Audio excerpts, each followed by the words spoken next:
There we go. Should be live. Let's just wait just for a second so it doesn't get the super loop like it did last time. There we go. Mute that. I can hear myself. Good. There we go. Fixed it from last time. I actually have the audio on this time. Yo, welcome everyone. Hopefully that should be live. Been a bit. Yay. Yo, welcome Vogish. Yo, welcome Zach B. Yay, on time for once. Yeah, I did a little earlier this time. This was always like my goal to do this or a little bit earlier than normal, so glad I got there. Hopefully this is also a good time for you as well. Yo, welcome Retron. Yo, welcome everyone. So glad everyone's here so early. This is great. Yeah, I'm excited to be back. So I'll probably give a bit of a recap, wait for everyone to kind of settle in for a little bit. But I was out on a trip to the Netherlands for the last 2 weeks, and now I'm back, and I can show some pictures and show a bit of recap of what I went through. Yo, welcome Maury, welcome to the stream. Yo, welcome Sleazy, welcome Julia, welcome. Yo, everyone's here. It's like we never left. Yo, this is great. Yo, welcome Crawl, welcome to the stream. We're going to continue our destruction of the Grox for our 12th day, for another 3 hours or so. Should be my goal today. Hopefully everything's all coming through all loud and clear for y'all. Probably for the, as people are settling in, I'll probably go through a little bit of my trip to the Netherlands. I got my notes here, especially for the people watching later on the VOD, so it can start up kind of nice and quick. So yeah, for the last 2 weeks, let's see, it was like the 2nd to the 15th. So yeah, for 2 weeks, I was in the Netherlands, and we stayed for about first 4 or 5 days in Zwolle. Hopefully, I'm pronouncing all these names right. I've been trying to practice the names for in Zwolle. I think that's right. It's a little more east, a little more rural area. We stayed with some friends for a few days, and it was pretty nice, really, really rural. I'm not in I'm more of like a suburbs area, so I'm more used to the rural area. So it was really cool. It was really nice bike paths, really, really pretty, really nice, really awesome. We stayed with some friends there, and we weren't even planning this when we originally made the trip, but we caught the Netherlands national team for the Euros while we were there, and we saw them win the quarterfinals. With our friends over in Zwolle. That was really cool to see them win with them. They unfortunately didn't go all the way. They got beat by Britain, who then got beat by Spain for the Euros, if you're familiar with football or soccer and going on over there in Europe a couple weeks ago. Yeah, super cool. Really great bike paths. A much better infrastructure and biking than we have over here, which is really... Yeah, it was really impressive how good all the biking paths were. There were so many bricks in the United States, especially in California. Everything is just paved. There's no brick infrastructure or anything. Yeah, so I was really impressed with that. Yo, welcome Kingship, welcome. Going through a little bit of my Stars Amsterdam. We can bring up some pictures as well. Here's me. Oh wait, there's me. Here's me in Delft. This is super nice. Go through a couple pictures. Me over here. I have my notes there. So it was super cool to see all the biking paths and all the bricks. Probably like 1 trillion bricks. I was really impressed at how many bricks there were. So then after that, went to Amsterdam where we stayed most of the time. But this is me here in Delft. We stayed over in Delft. We visited Delft for a day. Super quiet, super nice. You see all the bikes over here? This isn't even very many bikes. Like, this was just happened to be not very many bikes on this path. There's so many bikes. It was so great. There's how much space cars take up compared to bikes. It's pretty cool. Pretty cool how compact all the parking was. And then here's me on another canal. And then we went to the Rijksmuseum. I thought this canyon was cool. I took a few pictures. One of the ones I liked the most. You have Brickland. It has so many bricks. And it's so smooth. It's not like, if we made bricks here in the United States, California, it would be like driving over. It was so smooth. It was basically like it was paved. And I also liked how the bricks were different colors to show the lines and everything. So it was super like built into the bricks, not just painted over. That like wears away. Here's me just outside the Rijksmuseum. And then here's me at the zoo. We stayed in Amsterdam, went to the Amsterdam Zoo. It was pretty cool. Saw some elephants over there, saw some giraffes and stuff. Really awesome. And then my probably highlight was we went to Zandvoort, saw the track, and this was the British Formula 4 race that was going on there. So we stayed there for a few hours. We saw the other one that was after it, but this was really cool and very loud. So pretty awesome. Yeah, really impressed with the Netherlands. Let's see, yeah. Delft was really quiet, really nice. Still lots of bricks. We went to the Rijksmuseum and the Van Gogh Museum. Pretty cool. And got the Zambor, got to the zoo. And I have some more notes just to make sure I didn't forget anything. Yeah, it's a cool picture. Thanks so much, Sigismund. Sigismund, if I'm pronouncing everyone's name right. It's been about 3 weeks, so I'm glad everyone's back. I'm really thankful everyone's back and wanted to see more streams, because, yeah, really great. Hopefully I'm pronouncing everyone's names properly as well. Hopefully I'm remembering everyone's names. Yo, Lord of Patatus. Nice. Hope your trip went well. Yeah, it was great. Yeah, and if anyone is into Formula 1, I made a funny meme yesterday. I was still really tired from the trip, but I was just like messing around with an editor. So if anyone's really into Formula 1, I made a funny meme if anyone's here. Maybe if anyone's in the VOD, I'll show it in a sec, just in case anyone in the VOD is also into Formula 1. I thought it was pretty funny. But overall, yeah, the transportation was really good. Like the trams, trains, and the metro under Amsterdam was really easy, super good, way better than the United States. The density of the buildings was really cool. How everything was just super lockable. Some like subtle things that I was like really impressed with was like, in like a water bottle in America, you take off the cap and you basically you just toss it away. It's not connected. In the Netherlands, it's like attached with a little plastic bit so it doesn't become two pieces of trash. That's the kind of stuff that like the US should start doing. Like I saw that and I was like, oh, does it not come off? Am I not too strong enough to take this off? But it was there on purpose. So that was pretty cool. My dad was telling me back in the day, like soda cans, you used to just pop off the thing and like break open the thing and just toss the little breakaway cap, but now it's like attached. So we should do that with water bottles too. It'd be pretty good. Your friends into it. Let's see, let me get this back over here. With the local transportation Netherlands, you can go from one side to the end of the country, same ticket. Yeah, it was really impressive. I totally believe it. We went from like Central Station in Amsterdam, basically everywhere, especially to Zwolle, and to we went to Zwolle. Then we picked up like a regional train to go to our like friend's house, which was pretty cool. Then we went from Central to Delft, and then Central to Zandvoort for this picture. And in case anyone else missed the pictures, we also went to the zoo and the Rijksmuseum. It's pretty cool. And there's Delft. But yeah, I think this is probably my favorite picture. Let's see. What also was kind of cool was like they had like this Nutri-Score on all of like the food, like rated from A to E, like A, B, C, D, E, give it a letter grade. The stuff that I would be buying in the US, it would be getting like D's in the Netherlands. It was pretty funny. We don't have any kind of scoring like that because it would just be totally lobbied and destroyed if they had anything like that here. So yeah, pretty cool. And then the one thing the US does better is they give free water at restaurants. Water was really expensive when we went to restaurants and really inconvenient to get. Free water at restaurants, America #1. That is better. And then I also have this funny video because this Formula 4 reminded me of something that I made. Hopefully YouTube doesn't copyright strike me for this, but this is really funny and I was really proud of this. It's the Mr. Incredible. It's a Mr. Incredible meme, but it has to do with Formula 1. I thought it was really funny.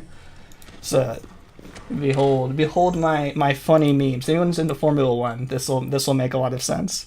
I wanted to show this. Not something I put on a regular video, but something I could put on stream, which I thought was pretty funny. Anyone get Massey? This is about Mr. Incredible, but he finds out about Max Verstappen. Is basically what the title is. So yeah, Mr. Incredible Max Verstappen name. So anyone know Massey for Red Bull? So they got the drivers. Oh, this is pretty funny. I haven't found this anywhere, so hopefully this will be new.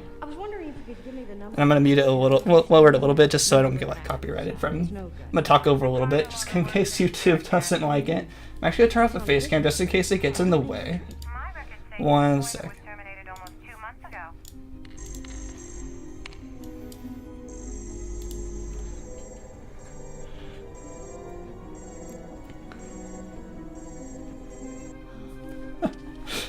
That's all the drivers getting terminated by each other.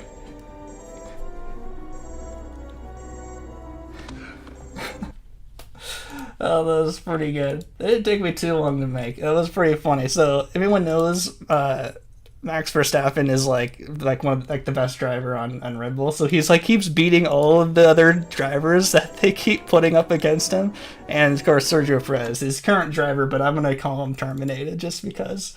So yeah, I haven't seen that anywhere, and I thought it was funny to make. So yeah, I'm pretty happy with that. I don't know where to put that. Like there might be like a Formula One meme subreddit. Maybe someone can link that and show them. But I thought it was pretty cool. Okay, catch up on chat a little bit. The extent public transportation in the U.S. is a bust with a bus that has no stop and no benches. Yeah, seriously. I went to when I was at university and there was like a bus system that kind of like looped around. That was pretty cool. It could get on and off campus, but it was like set up for that area. But like general transportation in the U.S. so bad. Yeah, I totally agree. Yeah, I hate the fact that auto caps are like this in Europe.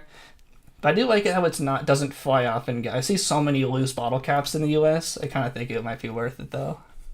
Really fun to play with the cap. You don't like bottle caps? I haven't really used them too much, so maybe got more annoying. But it's kind of like reminds me of the soda cans where they have the cap thingy part of it. Maybe they need to come up with a better system. Maybe it can hang more or something. Funny hearing all this thing about good transportation. I know the caps are new to someone. Used to take those for granted. Yeah. Did you see the orange soda there? The orange soda is banned in the U.S. I'm not sure. I thought if I knew about that, I may have looked out for it, but I'm not sure if I knew about the orange soda.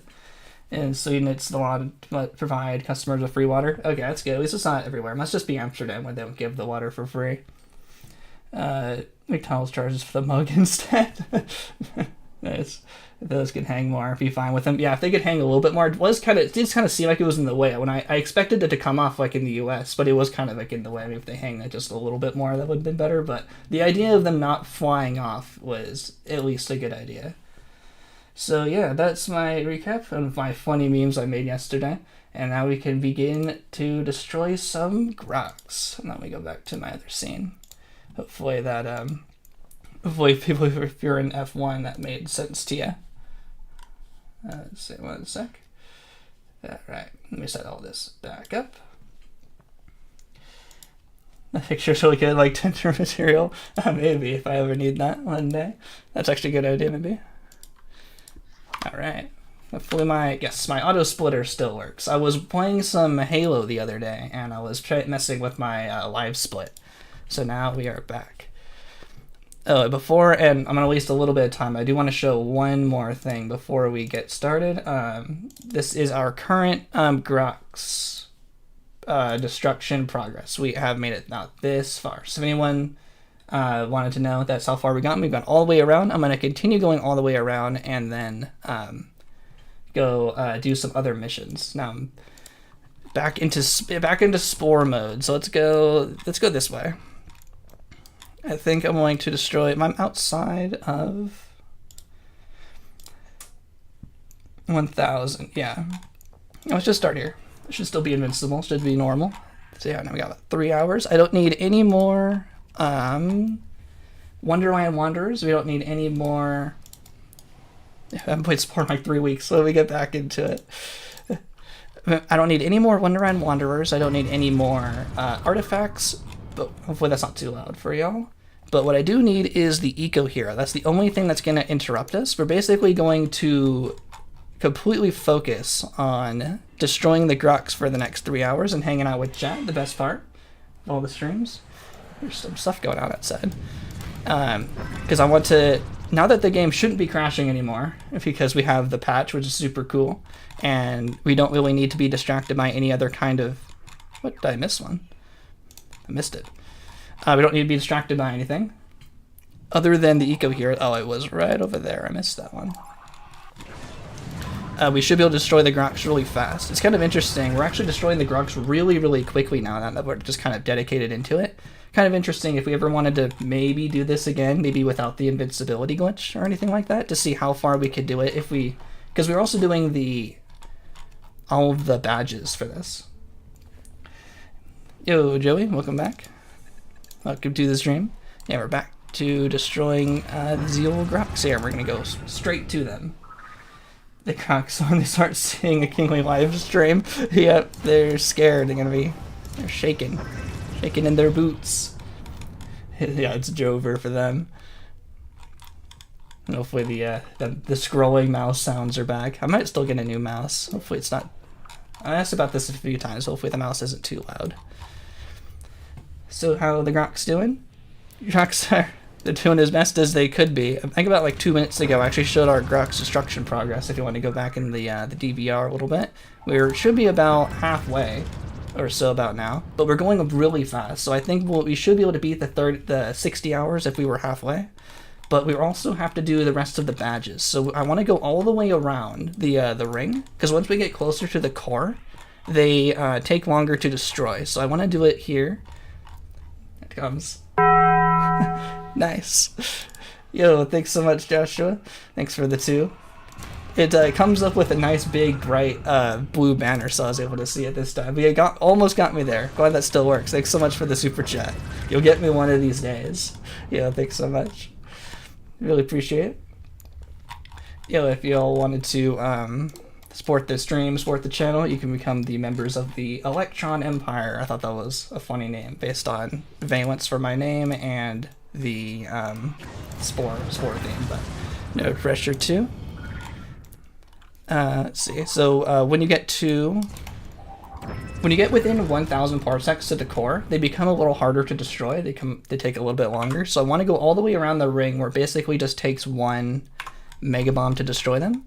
And then I want to do the split personality badges. So I've never really done a lot of this before. Even though as much as I played Spore, I haven't really done any destroy the Grox or split personality that much. So I'm not really sure how long that's going to take, but hopefully it won't take too long, because we have to do like 6 times or something for the 5 badge. We want to do all the other badges, and then we will go to destroy the Grox last, because I want to do them last as the very last badge. So that means we also still need to do the Eco Hero. So we need, anytime we see the Eco Hero disaster, we are going to take care of that as well. That's the only thing that's going to interrupt our destroying of the Grox today. And we need 12 more, and it's just kind of on a timer, so it's kind of cool that the Grox almost takes so long. It takes a lot of these badges can kind of be done in the background, which is kind of cool.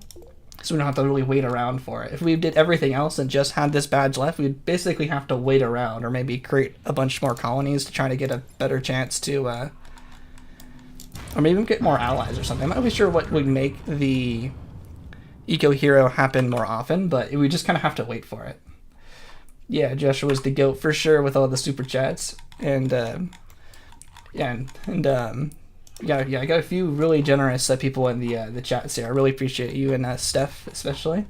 Been really generous with the supers and the gifts as well. Steph might show up a bit later. Yeah, one of these days. Yeah, you'll get me. You're doing what I've wanted to do for years. Yeah, exactly. Plunder by pirates. They'll be fine. Oh yeah, they're already finished.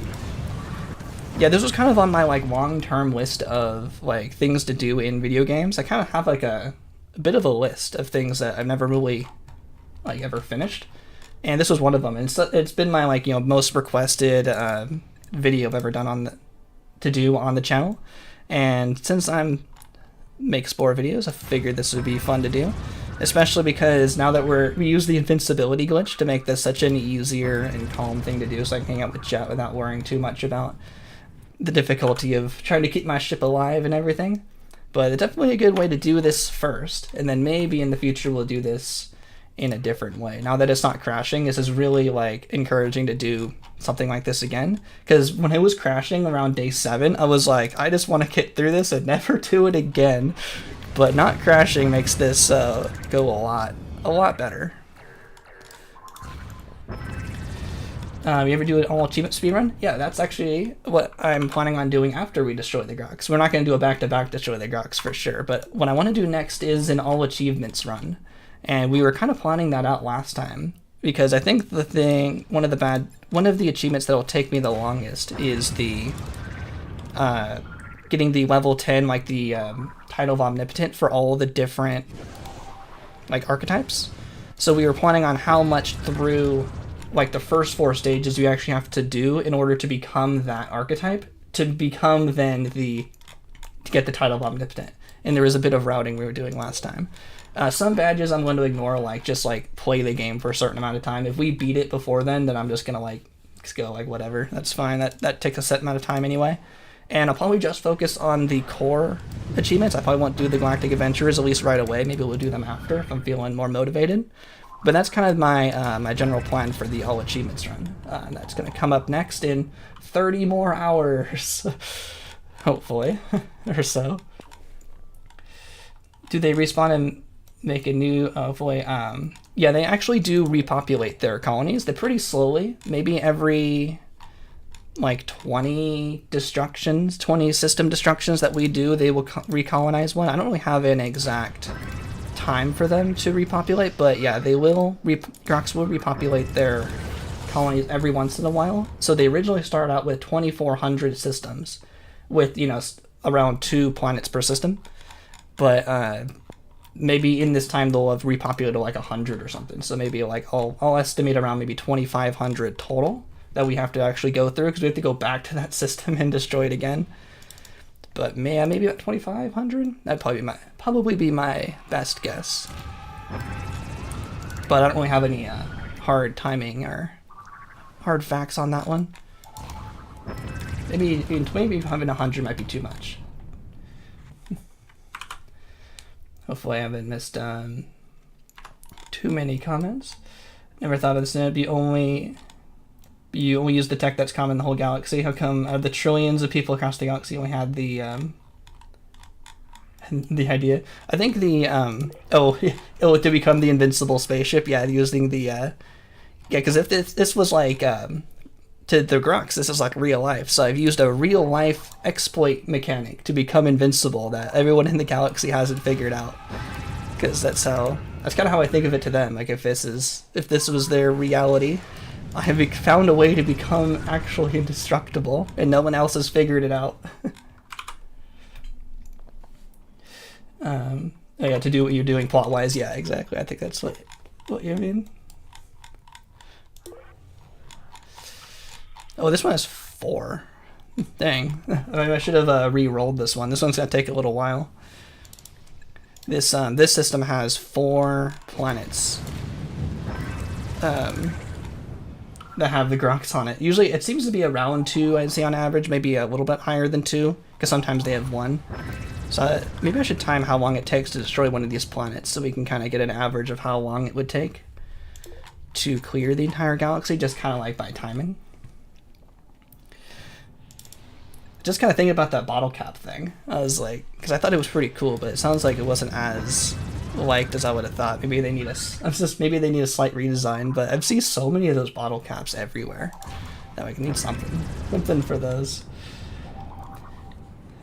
Is it possible to conquer the Grox with cash infusion? Yeah, I think so. That would just be really pretty slow in to trade all of them. But I think I saw a video on YouTube saying they used cheat engine to speed up the game, but they practically used all trade routes, so they probably used cash infusion. And because of the trick where you can save and quit and go back to the main menu and load back up the game, it always immediately removes the cooldown for cash infusion, so it allows you to buy the colony again, or the whole system again, right away. So yeah, I figured that'd be possible, especially if you use that mechanic, if you become allies and you had enough money.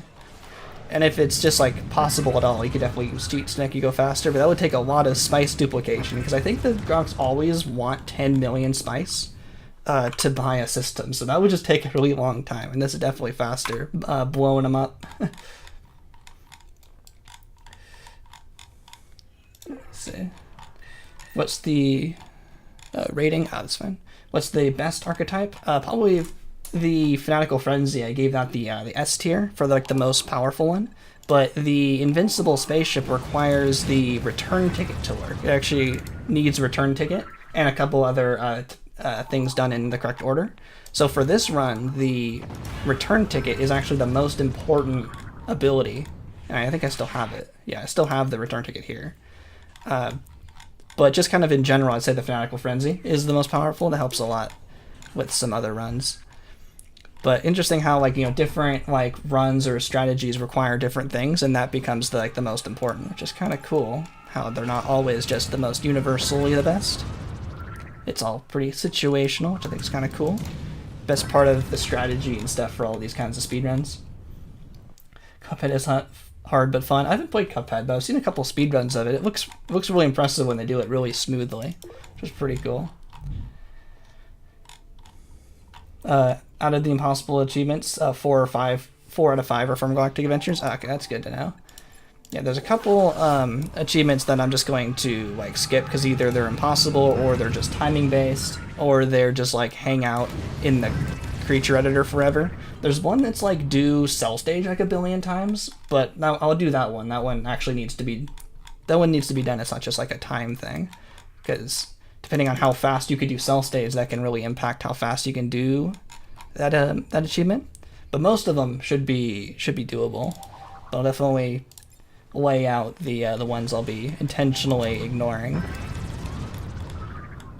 because some of them require like online stuff, which is like impossible to have now. And I'm not even checking for storybook planets anymore. It's pretty nice not having to check for those. That sounds like you exploded all of the planets. Yeah, some of the explosions are like, they feel like it seems like they like double the sound sometimes, or it sounds extra explodey or extra loud. Hopefully it's not too loud for y'all. Let me know if it's too loud. I can lower it a little bit. Bribing the Grox to stop existing. It's funny because they don't even really value money. It's like, we will use this money to bribe lesser species, I think is what they say, yet they still remove their citizens from that system and allow me to move in, and eventually they don't see it coming. They think it works once, then they think it'll work forever, and that they'll eventually just give up all of their systems and then allow themselves to be destroyed.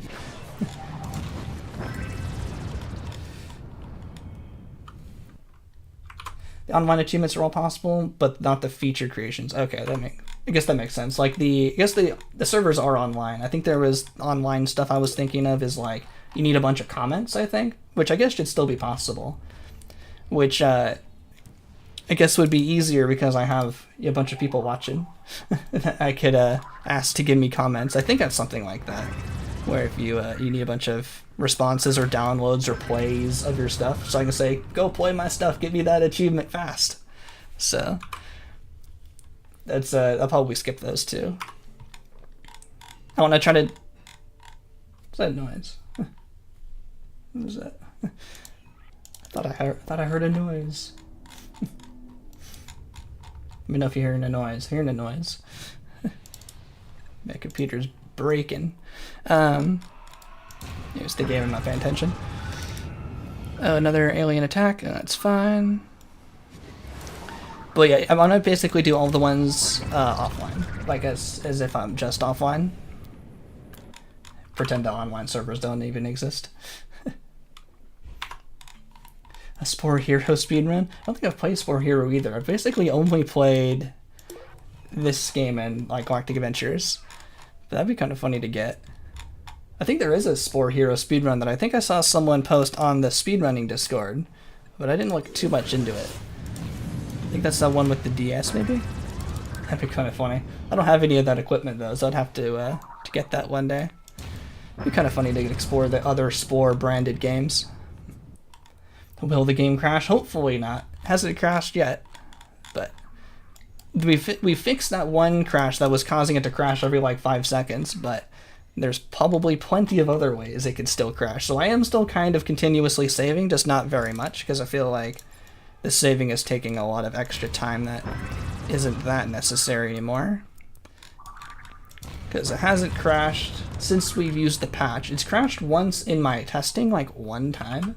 So it's not 100%. There's something else that could crash the game.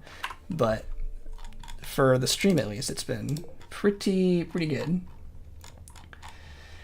The drones mistaking you for the Grox and attacking. Oh, the very first mission, right? Where the drones that they think they can destroy you and that you easily destroy with your mini laser at the very beginning of Space Stage.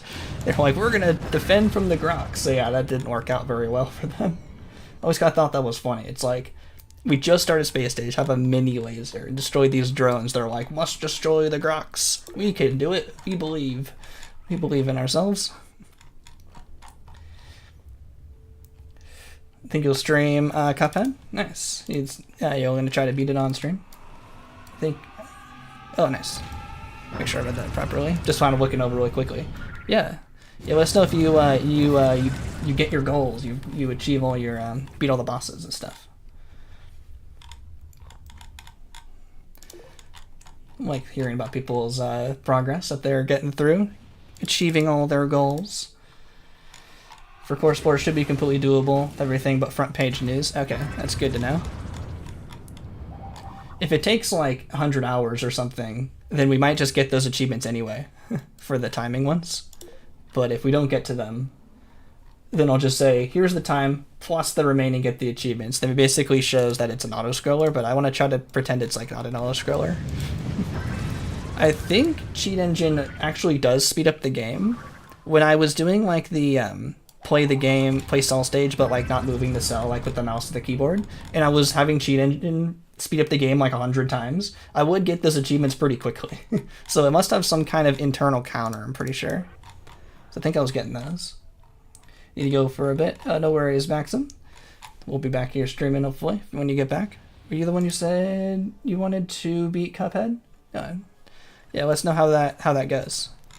Speaking of other games that I feel like streaming, I'm having my bathroom one wall behind me getting remodeled. It was gonna take about like 3 weeks or so. So I'm setting up a like makeshift streaming area in my like laundry room garage area, like a separate outside room.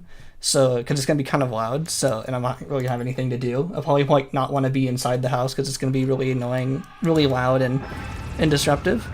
They don't work on the weekends, so we'll still be able to do our normal Spore stream, but I'm figuring this might give us a good opportunity to stream a lot more, like maybe either some Halo speedruns or some more Portal with y'all, or finally try out the Minecraft server that it's probably been going on for like 3 weeks. Is that still going, the Minecraft server that the Discord set up? I haven't actually been on it since we first tested it, so maybe that will give me a good opportunity to hang out with y'all on the old Minecraft server for a little bit. But I have some specific Halo speedrunning goals that I've never been able to, not that I haven't been able to, I just haven't tried. And I've been following the Halo speedrunning scene since like 2015 or so, 2014, and I did a bunch of speedruns back in like 2014 to 2016, and then I got more into Spore.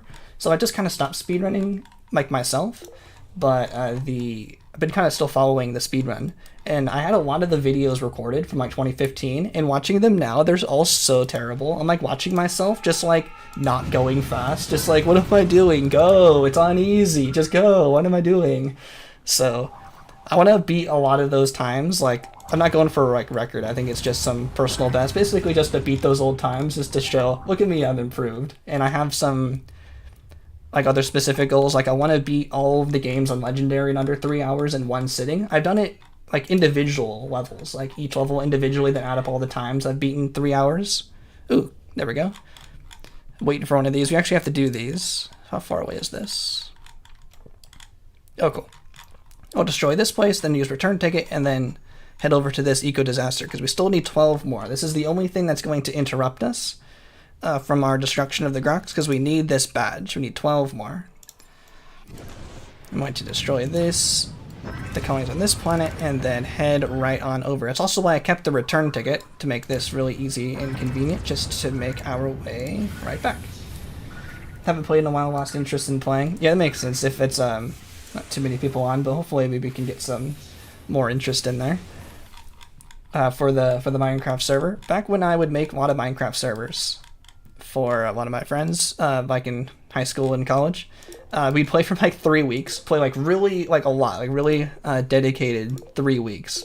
And then that would be about, I probably did like 10 different ones. Like every 6 months, I would make a new Minecraft server. We'd play for 3 weeks, super hardcore, and then we'd like basically do everything, and then we'd be bored. And then a new update would come out, and we'd play for 3 solid weeks again. And then we'd be bored. Happened like 10 times over probably like 5 years. So that totally makes sense if that's the pattern that's emerging. Am I not hitting these guys? But yeah, I have some Halo goals that I want to do that I'm going to hopefully use the remodeling time that's happening as a reason to to stream some extra time. Yet I also do this guy, there we go. But I also want to make sure we keep the Spore videos going. So like my current general, cool, I've got 11 more to go. My general goal for these is to do our weekly streams, more destruction of the Grox, and our achievement speedrun eventually. And then make the normal videos every 3 to 4 weeks or so. Like that seems to be about how fast I can make those. I still got lots of ideas. They just take me a long time. And then, at least for these next 3 months, or maybe more, do more streams. That'll probably be on Twitch. YouTube will just be for the Spore streams that I can make sure I can read the chat. Hopefully I'm reading the chat as well. The Minecraft server is dead. No. Hopefully we'll get it back. Hopefully if it's dead, they're not spending too much money on it. I was running it out of my own house with an old crappy computer, but I think Steph was paying for server space. I forgot where I was. I think we were here. Let's just go over here. So if it's too dead, hopefully they can turn it off and on when they need. But maybe I'll check it out if it's still worth going. But that is kind of my goal for now. Do the weekly streams, video every 3 or 4 weeks, and then take this opportunity to stream some Halo, which will be on Twitch and some Portal. Because I want to keep YouTube focused on these types of streams where I can interact with chat. And then Twitch will be stuff that that doesn't matter too much for the footage. Is that everyone here? I might not even keep those Halo speedruns. I just want to beat myself and just be beat my time, beat my own personal best, put the times on Halo runs, and then call that just call those speedruns there, because they're not going to be amazing, but it'll be still fun. Oh yeah, the 2-week Minecraft obsession. Yep, exactly. That happened every time. How do you destroy without capturing? I think it's because we're just destroying the city with too much power, maybe. Maybe. Oh, this one's not going to work because this one is the weird water planet that always has nothing here. Let me try. I can try capturing it. Oh, it does capture. Oh, it just gets destroyed anyway. Maybe it's too much power. I'm not really sure how that works. Yeah, now I think about it. Why isn't it capturing? Is that just a Grox thing? Can we not actually capture a Grox? Because you can get a Grox system if you buy it, but maybe the Mega Laser is too powerful for that. But yeah, I'm actually not actually sure why. I never really thought about that. Maybe Metatic knows. Ooh, wait a minute. I'm just gonna check this out. I see a Terra Score 3. I'm still instinctually checking for these Wonderland Wanderers. We don't need these, but I just want to see this anyway. Is this a Wonderland Wanderer planet? We still have a few more to go. Storybook planets. So I don't think we got a new one. It may have been one we already found, but this one has a bunch of circles on it. So maybe this one's... Maybe that would have been a story... Maybe that is a storybook planet, and that would have gone towards the badge, but we don't actually need it. I was just going to see if we can get the remaining 3, but I'm not going to focus on that too much. Yo, welcome YouTube Mercenary. Welcome to the stream. We're continue destroying the Grox. Reading up and down the chat. Hopefully, I'm not reading super in order, so hopefully I'll read everything in the right order. But yeah, I found possibly another storybook planet. It's pretty cool. This is my Minecraft survival experience. Yeah, that makes sense. I think the last one I played on was that was actually ran by the Halo speedrunning community. That was pretty fun. I think I was actually playing for a little bit longer than that. That was probably my last. I think that was on my last big server. I think I actually played for a little bit longer than my normal 3 weeks as the grand finale. I would use.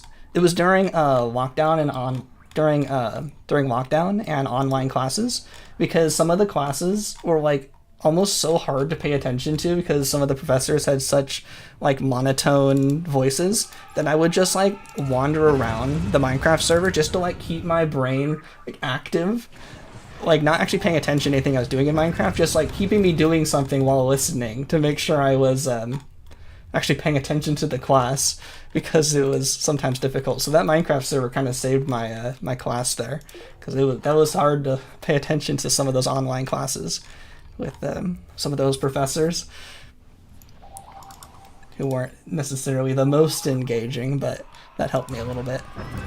I know some of my friends said they were playing like Guitar Hero, like really easy songs in the background to also keep like their mind active. Just find some easy Guitar Hero. Maybe Osu or something would have been a good one for that too. I thought that was some good ideas. Sometimes I played faster than light, which probably wasn't the best one. That required too much paying attention. So I was paying attention more to that than the class. But definitely got some good Minecraft time in there. Grox City is destroyed when the progress bar is complete. You can only capture whenever their home planet is at the time. Oh, interesting. You can only capture their home planet. Their home planet is at the time. Oh, and the home planet, I guess, could rotate, because once you destroy their home planet, they get assigned a new home planet. So I guess if you keep chasing the home planet, you could keep capturing. That's interesting. I didn't know you couldn't capture a colony through force like that. That's good to know. Thanks for letting me know. Tadic always there with the wisdom and the knowledge. Always much appreciated. Oh yeah, thanks again for the help with the asymmetry with the Grox parts. If oh, I missed one. If those didn't know, in my one of my newer videos where I showed a bunch of ways to crash the game, I was saying how if you take a part off of a Grox creature, like in the creature creator, and put it back on, it'll crash the game. I thought it had something to do with the cyborg parts, because they're kind of like weird that like it's the same name as like regular parts, but like reskinned. I think they're like regular names, right? But they're like just changed. So I thought maybe it had something to do with like putting a reskin part on, and the game was kind of confused. But it turned out it's Metallic let me know it's a. Is there just one here? 1,000. Is this a re-colony? Oh, there's only one city on this? Metallic let me know that it's because the Grox have asymmetric parts before asymmetry was really made in the game, so that's what's confusing it, because asymmetry was made in the latest version, patch 1.5, but of course the Grox are there in the earliest version, version 1.0. So there's asymmetric parts without, with the Grox are a creature saved before asymmetry was like invented. So putting an asymmetric part back on a creature when it wasn't supposed to, that's what's crashing the game. It has something to do with asymmetry. But if you just hover over and just click A, like you hover over and click it while holding A, it like activates the asymmetry ability in Spore's creature editor, so it no longer crashes because it knows it's actually asymmetric. And you can then modify the Grox parts that way, which is pretty cool. So yeah, learning something new. If I was ever to like remake some of those videos one day, like not really too much of a need to remake the whole thing, but that's kind of stuff going, like if only I knew that 2 weeks ago, and I could have added that in, because that would have been pretty interesting to talk about. There's some videos that like maybe I'll like remake one day, because they're like super out of date, or like I have a lot more information to talk about.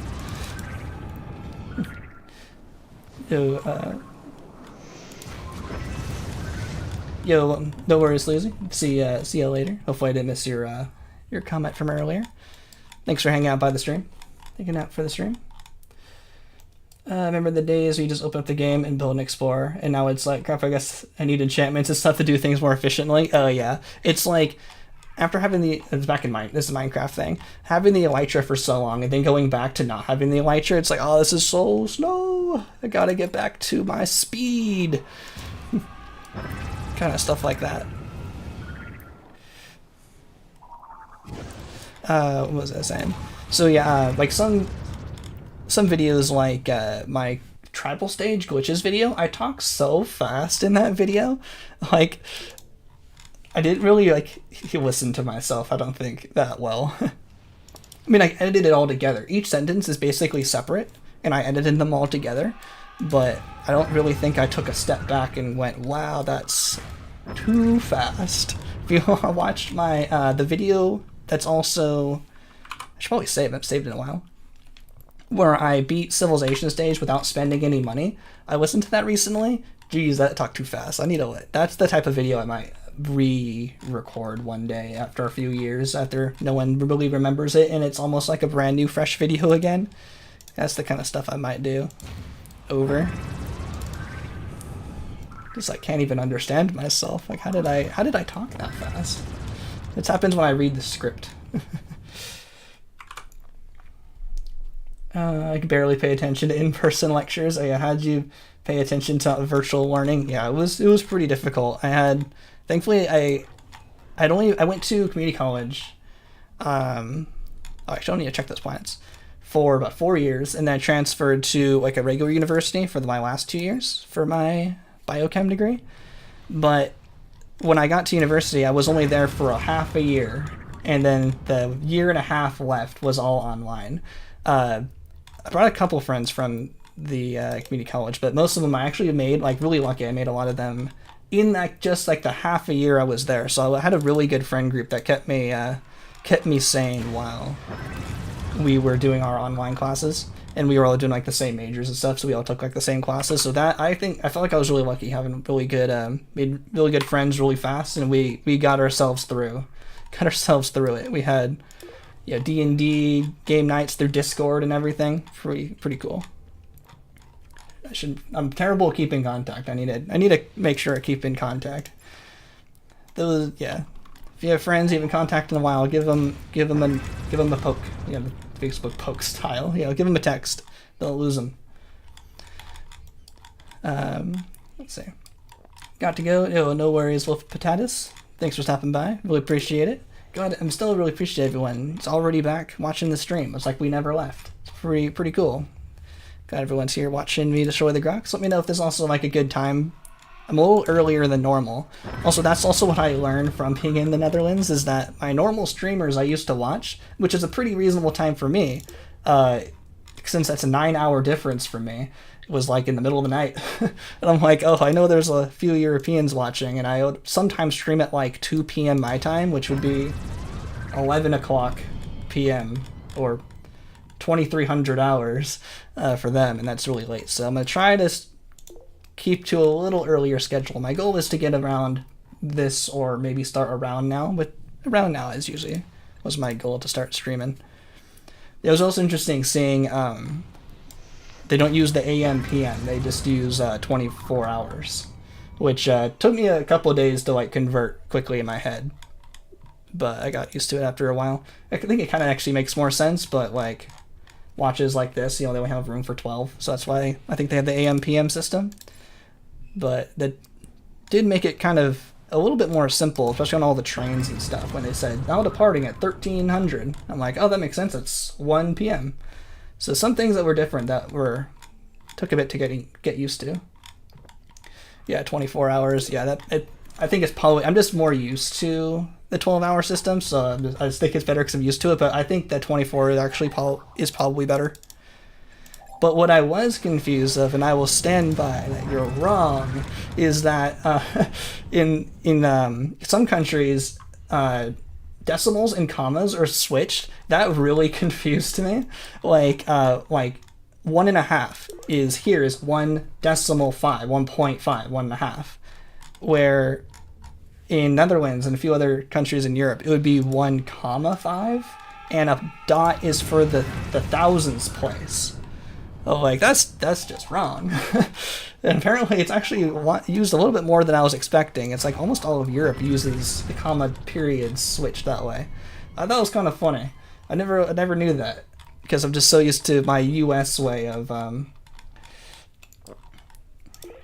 doing it. And I kind of thought like money, like especially money was always used with the comma, but like I would have thought like math and stuff would have been more like universal than that. At least everyone would have agreed to one system either way, but seeing how there's a really different system was kind of interesting.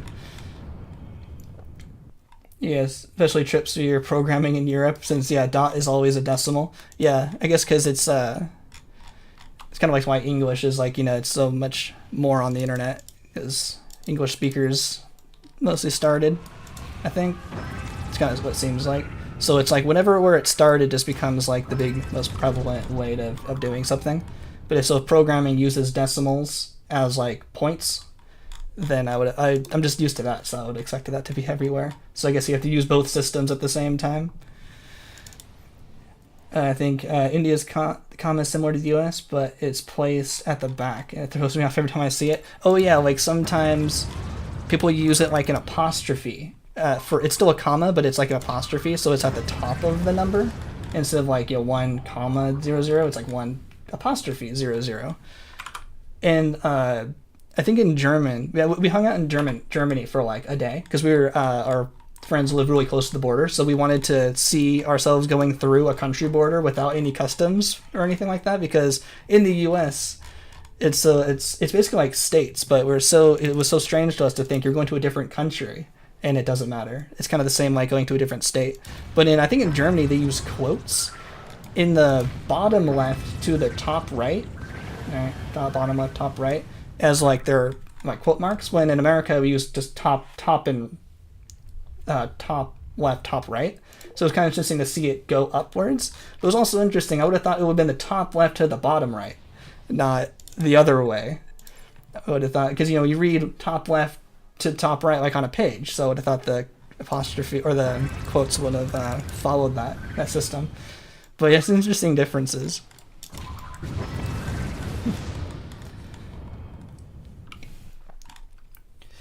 24-hour clock avoids weird usually like 12 a.m. followed by 1 a.m. Yeah, I can see that. I'd probably agree that one's could be better to switch for the US. What I do like in the US, I like weather temperature being done in Fahrenheit, because you get more precision, because you get more like numbers, you get more numbers per Celsius. But for anything for science related, yeah, Celsius or centigrade is definitely better. But for weather, I kind of like the Fahrenheit system because it's more on a human scale, because centigrade is 0 to 100 is water boiling. But for humans, Fahrenheit 0 is just cold and 100 is hot, and you kind of get the range in between. I kind of like that system a little bit better. But anything to do with the metric system is better. No stupid 12 inches. I should throw those out the window.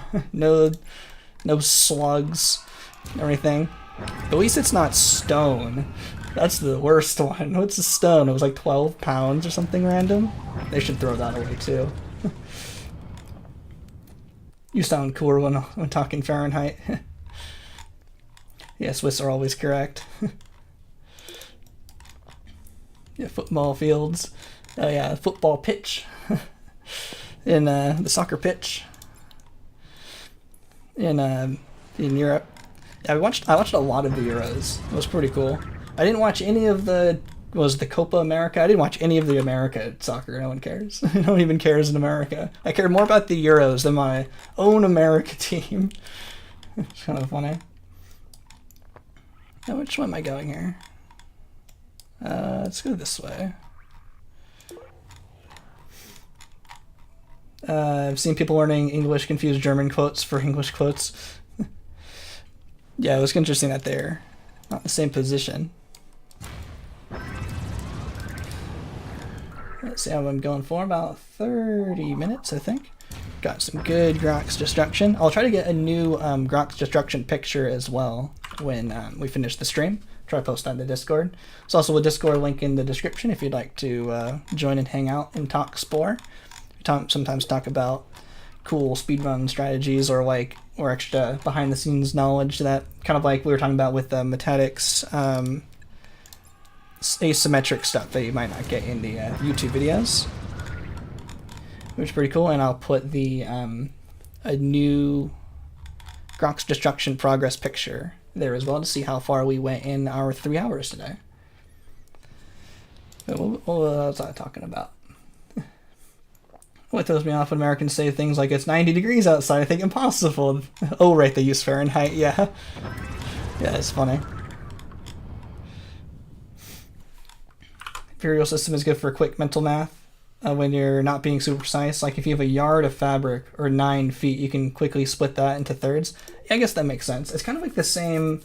I was always confused. Why do they use 24 hours in a day? Like, that's not useful. The whole world uses 24 hours, pretty sure. Like, but I'm like, that must be because you can divide that easily into it divides really easily into a bunch of different ways, probably for like employment. Like you can have 8-hour days, 6-hour days, 12-hour days, 4-hour days, stuff like that. I think that's probably the best justification I've heard for a 24-hour clock, because of the divide up into employment amounts. But yeah, I guess that makes sense. The yard into 3 pieces pretty quick makes sense.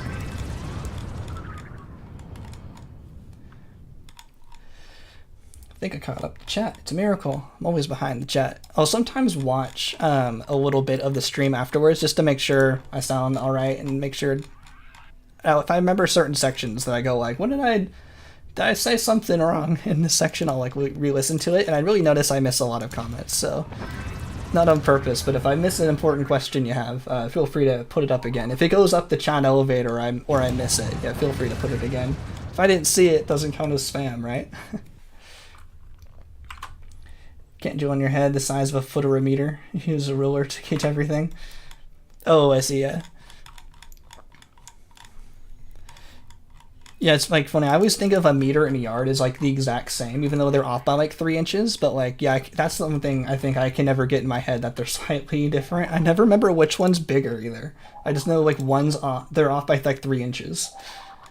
But I have a pretty good gauge of about a foot and an inch. But with my mental math, my quick mental math, I basically just put like 2 centimeters to an inch, even though it's 1.5 inches. So I totally feel you there. Microwave dinner says an inch slit. I don't know how much an inch is. Oh yeah, those instructions I like never take that seriously. Trump, we will build a mega bomb, and the Grox will pay for it. Oh nice, thanks Sigismund.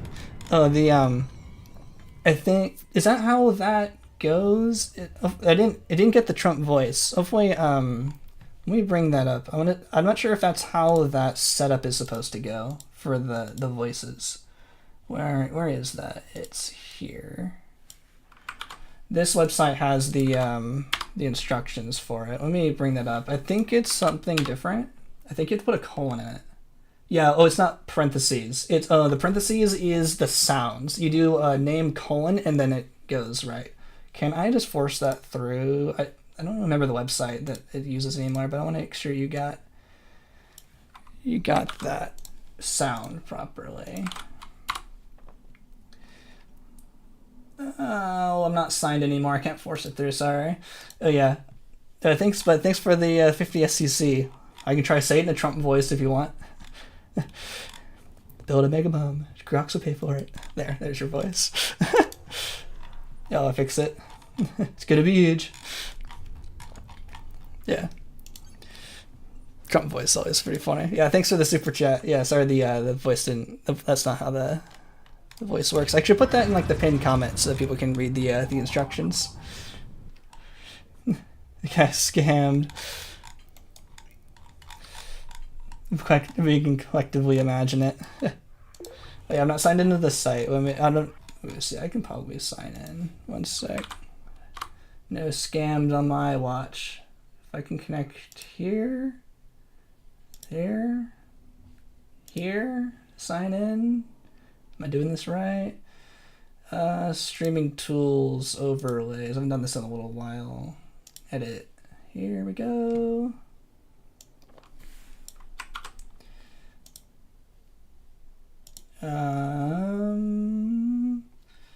How did this work? Emulate, preview on stream, super chat, custom. So it goes like Trump colon. Is it capital? I think it must be lowercase.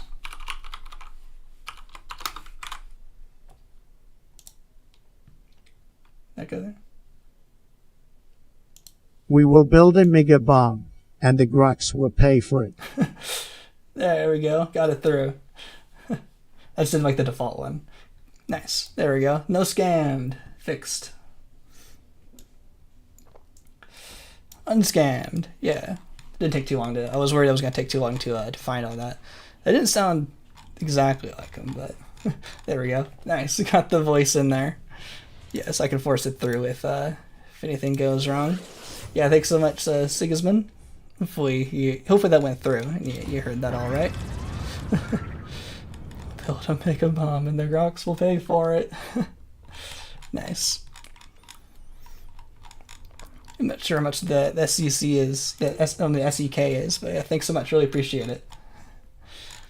And we're still going back to destroying more Grox. Oh, so what was I? Oh yeah, the cooking instructions always says, you know, cook for this time. I'm like, you know what you're talking about? I'm gonna cook it for this much. Gotta read those instructions. Yeah, cut open a slit.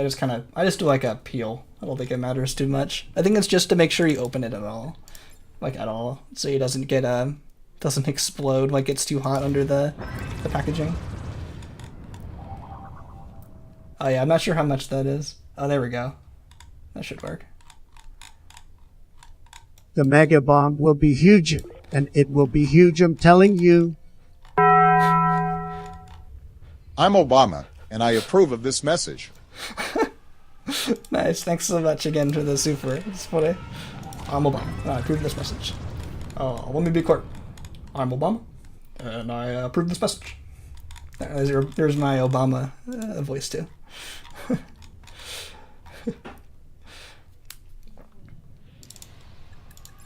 I can hear people outside. That's some bipartisan support we can all get behind. Yeah, exactly. Oh yeah, the politics are insane. The 2 weeks off was great, even though the stuff happened when I was overseas. I was like, you guys can wait until I get back. I don't want to have to deal with it when I'm not even there.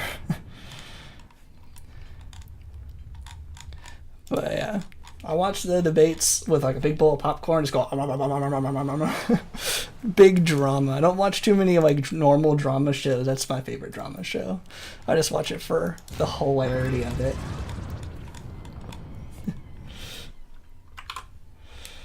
Let's see. How far have we gotten today? We've got about 40 minutes. Let's zoom out a bit. More scrolling. Yeah, we missed a little bit of the inside here. We want to get this area just so it's a little bit cleaner up here, and I think I'm going to keep going around this way. We might actually get like all the way around, which would be pretty good if we can get all the way around the circle, and then maybe either next stream might be one more just destroying the Grox, or we might be able to go straight into the split personality badge. Because we also have to do like the Gopher and the Eradicate missions. And during that time, we'll hang out next to the empires that give us the split personality, because they haven't developed far enough to give us the split personality missions yet. They have to be at least a star 4 or 5 to give us the split personality missions, and we don't have any ready yet. So if we do those missions while hanging out near them, that should give them the time they need to develop into those bigger empires. So we can then do the split personality to then finish the rest of those missions. And then once we do all of the missions minus all the missions minus the destroying the Grox, we'll go right into that. Like we have to do like the cleaner, that's like the Eradicate mission, and the Gopher badge. We still have to do these ones, and then that should give them enough time to develop to become split personalityable. And then we'll just kind of clean up the rest of them, well, minus that one, and then we'll head on to here. So we're almost done. We actually have a lot of these finished.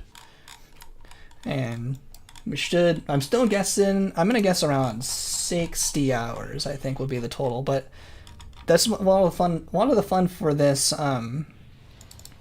with this stream is normally when I do a stream like this, I'll have already prepared what I wanted to do and like already know kind of how it's going to go. Like the first couple streams was like Alloy the Grox, which I already done before. It was just kind of fun to practice my first few early streams, but my first few early streams was something I already knew how to do.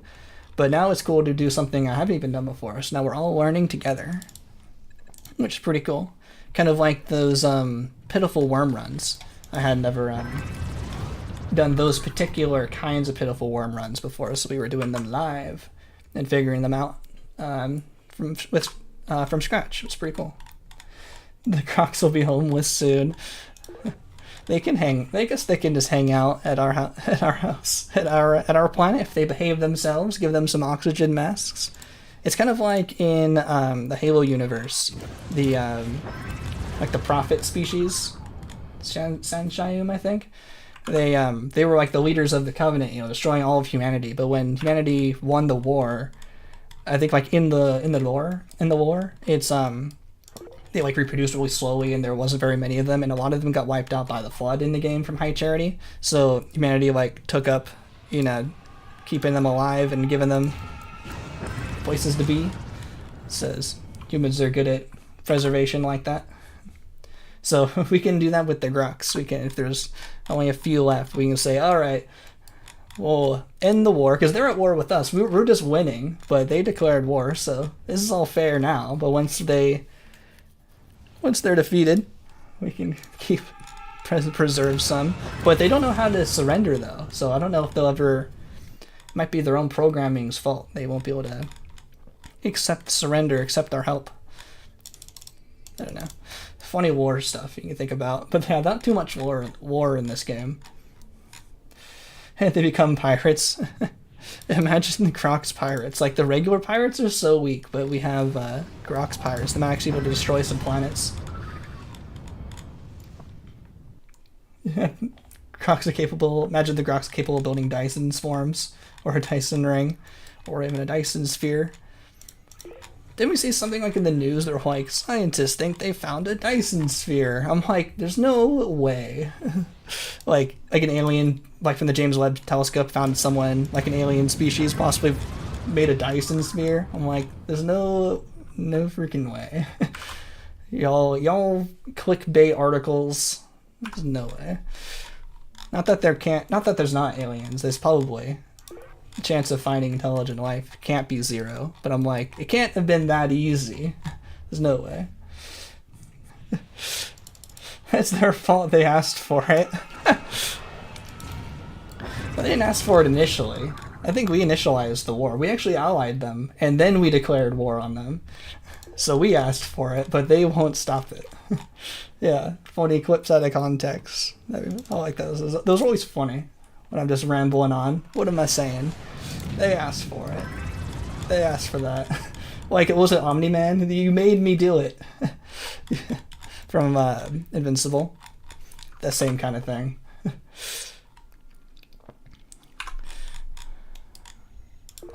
Yeah. But after so many people ask for the Grox destruction, maybe when it's finally done, you'll feel bad about it. You'll feel bad about asking for this so much. YouTube asked for it. I didn't ask for this. Comments asked. I shift the blame. Grox genocide is self-defense. We'll have cool space parties. Yeah, we'll invite them from all of our Grox Ragers. They're pretty funny. Reprogram them.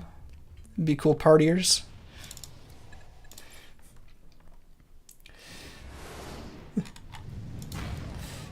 Don't break my hope. I still believe. No, I totally believe that there is like gotta be aliens. Just I was like, there's no way like our what I mean by like not a Dyson sphere is like there's no way like our science fiction like came to be true. I think that's more what I initially thought. But yeah, like I think like chance of aliens, like I bet like depends on like what stage, like in terms of like spore terms, like cell stage, like I bet might even be microbes on one of Jupiter's moons. Is it Io, Ganymede, the one that has the big ice shelf? Like I wouldn't even be surprised if there were cell stage under the ice, because it's actually, I think, not frozen. It's like warm because of the gravitational warping from the gravity of Jupiter, keeping it warm inside, just protected by ice. I bet if we went there, I wouldn't be surprised if we find some microbes in there. But then maybe some creature stage, some much more rare. But then finding a space stage civilization to create a Dyson sphere just right over there. I think unlikely. But I wouldn't be surprised.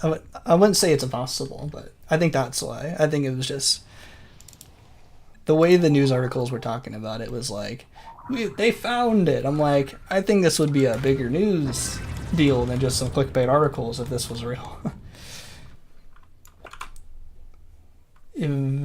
Evorpa? Is that the planet? I'm not sure which one it is. Well, the one with the ice. The one with the ice on it. In Europa. Is that the planet? I forgot which one the planet is. But yeah, I'm definitely not gonna say there's no chance.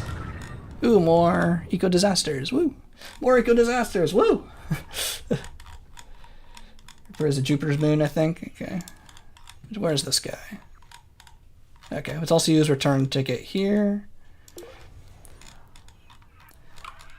But I think it'd be pretty cool to find some aliens. That'd be pretty sweet. Want to make? We don't need to get closer to Star Trek. Need to make a federation. I think it'd be pretty cool. I watch a lot of like the Core Gazette videos, and they always talk about aliens and stuff. I think that'd be pretty cool. Where is this guy? There it is. Okay, we still have 11 more to go. So after this, still need 12. Oh, so we'll need 10. Down from 11, down to 10.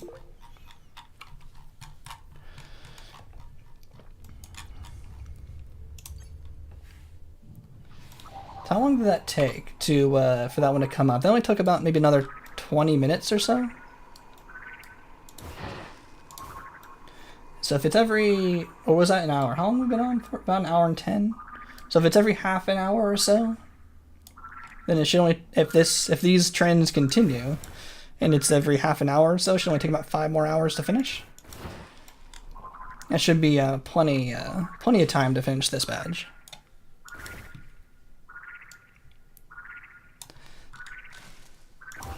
There it is. 2 more.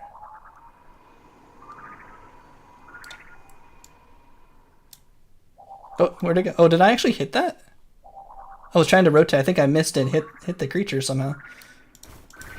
Nice. There we go.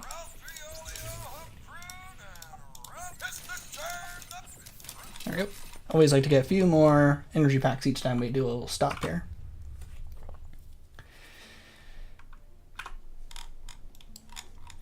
Oh yeah, if they use silicon instead of carbon, it wouldn't be that impressive, and the planet conditions would be so hostile, we'd probably never be able to land and discover them. We might still be able to discover them, but yeah, I guess we won't be able to land. That'd be unfortunate. Couldn't hang out. Maybe if we had some suits, or like we couldn't even like get a probe in there. Like they couldn't even like build. We can't even build technology. Like, does that mean like it's possible for something to like be silicon based but on like Venus or something, because like it's really difficult for us to like send probes into Venus because like the atmosphere is just so heavy that it where am I going over here, that it's so thick we can't even get down there, but there possibly could be life. But yeah, I know silicon based life was possible because it's the same where am I going? I'm trying to go up here. Basically the same properties as carbon because they're above each other in the periodic table. Vertical elements like share a lot of the same properties, so it's why silicon life can operate basically very similarly to carbon life, which is pretty cool because of the electron like structure and stuff. Right, pretty sure carbon and silicon are above each other. That's why they're fairly similar. Yeah, we barely got a probe on Venus. Yeah, I mean, like, does that mean, can silicon life live on Venus though? So if silicon life could live on Venus, does that mean we can't discover them because they can live in conditions so hostile that our probes couldn't even get to them? Is it that what you mean? That would be unfortunate that we couldn't even find them because of just the conditions. I guess that means they couldn't build stuff either. They could never get out of like cell stage because their conditions are so bad. Maybe creature stage at best, but if like our like steel and materials couldn't survive, I doubt they could make it from scratch. But yeah, I'm not sure how that goes. My personal theory is Earth is in the sticks and aliens basically see us as rednecks. Yeah, that's pretty true. Or we're right in the way, like in Hitchhiker's Guide. We're right in the way of a superhighway, and they were gonna bulldoze us, but we had to go to the meeting to tell them to not. But we didn't get it because we didn't know, and we're right in their way, and we're very inconvenient for them. But yeah, it's funny. Yeah, I'd think of us as in the sticks too. That would suck for us. I'd move. I don't live in the sticks out in real life, but I do live out in a pretty, not super rural, but it's not super city. Imagine there's a sentient species that can survive The high radiation on Mars. Pretty cool.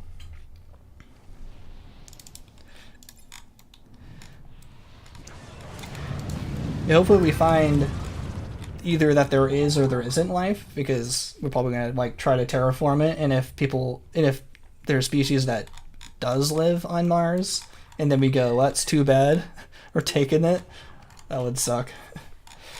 We're terraforming it to our needs, but there was life on there already, living in those conditions. Like it in the sticks.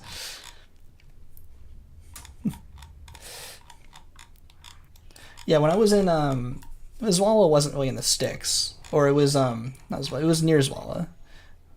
But yeah, that's the kind of place how I like it. It's not big city, but I like being close to town. But yeah, you can stay here on Earth in the sticks. That's no problem. Terraforming is ridiculous venture. Coruscant make it sound so reasonable, but yeah, it's not going to be done in my lifetime. But yeah, they always talk about giant big space lasers warming this stuff up. I don't know how reasonable that is.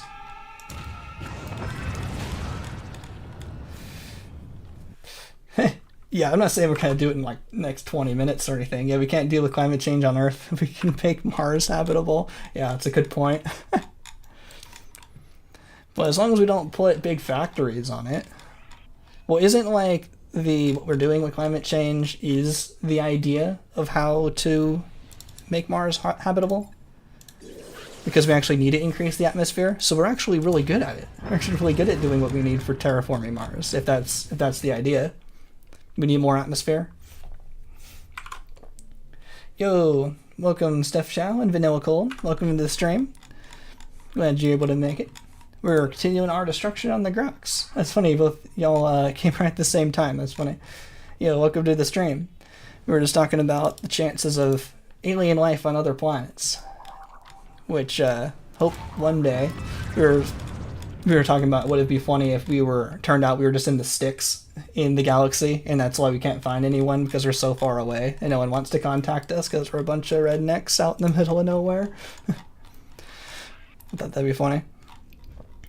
And I'm back from the Netherlands also. At the very beginning of the stream, I gave a bit of a recap of what I saw and showed some pictures on stream. And it was really cool. Really impressed on the Netherlands there. Really great transport. I'm really impressed on all the bricks. The bricks were so surprising how many bricks there were.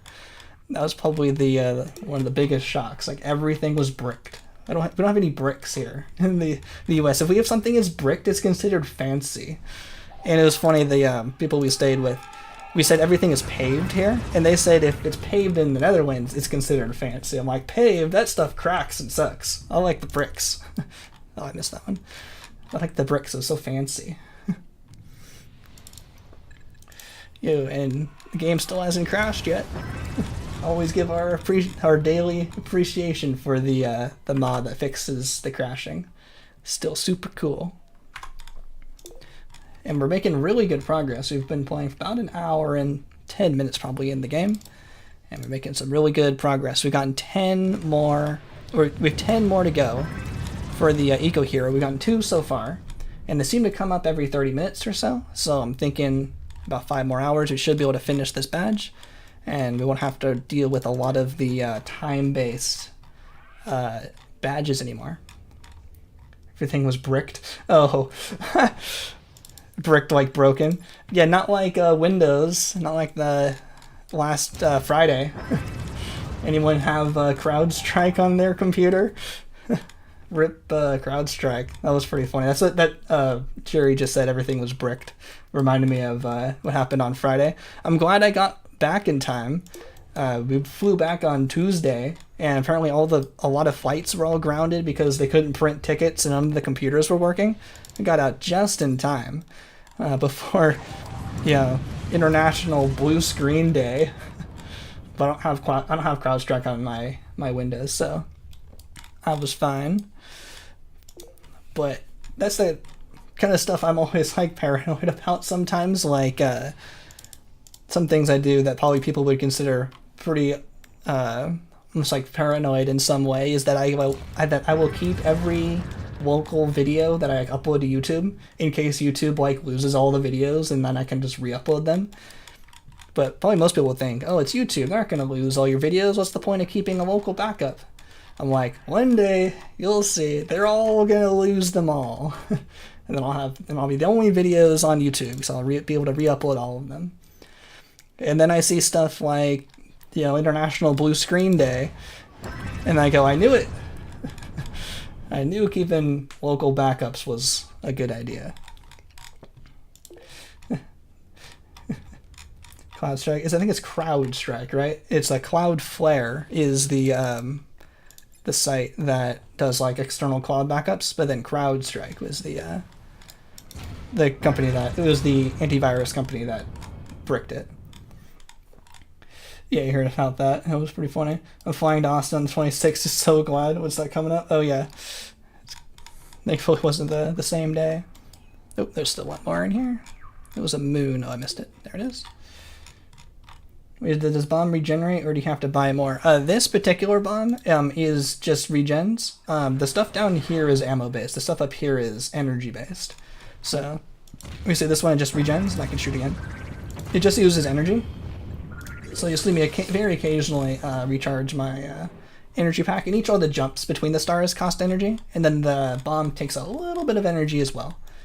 So every time I've been doing the eco disaster, I've been buying a couple more energy packs, and it seems to be a good balance of energy pack usage to going back home to buy more. So yeah, this particular bomb, this mega bomb, I think has still been the most effective way to destroy the Grox, because you buy it once and it's effectively free. It just takes energy to use. And all of the Grox systems outside of 1,000 parsecs, like right here we are 1,500 parsecs from the center, they kind of operate in rings. Like 1,000 parsecs, they have more buildings in their city, so it takes a little bit more bombs. And then they expand all the way to 2,000 parsecs. And outside the 1,000 to 2,000, every city can be destroyed in one mega bomb. So that's why I've just been going around mega bombing them all. It's super fast and super cheap to destroy these Grox cities. They have a little bit more buildings closer into the center, and then further away out they have less buildings, but they all can be destroyed in one hit anyway. Yeah, the ones that need ammo are definitely more powerful though. This is the most powerful one. Pretty sure it's the most powerful one that doesn't need ammo. Like, the antimatter bomb can destroy any city, no matter how many buildings it is, in one hit, but they're really expensive, and you can only buy like 3 at a time. So, it might be still worth using the mega bomb, because it takes like 3 mega bombs to destroy one city, which doesn't take too long. It's like boom, boom, boom, and in that speed, which shouldn't take too long to destroy those, and might be faster than going around buying antimatter bombs, which costs money, and you need to go get them. You can only buy 3 per colony, which that takes a lot of travel time to get. Yeah, when we get to the center of the galaxy, that's when I'm gonna start trialing other weapons.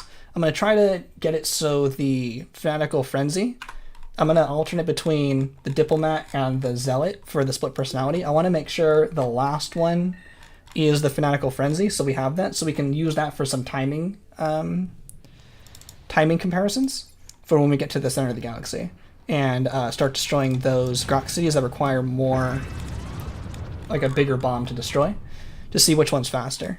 But for this area right here, definitely the Mega Bomb I don't think there's any dispute on Mega Bomb being the most efficient way to destroy these Grox cities. I don't think there's a faster way. Just go over to the city, click on it once, and leave. Even if something else does that, I don't think it would be faster. Like, terraforming these would take forever to bring them up to Terra Score 1, or using the Fanatical Frenzy on all of these, because you have to wait on the planet for like a minute for the animation to finish. So a minute per planet would take definitely longer. But once we get within the 1,000 parsecs, that's when more experimenting is definitely warranted.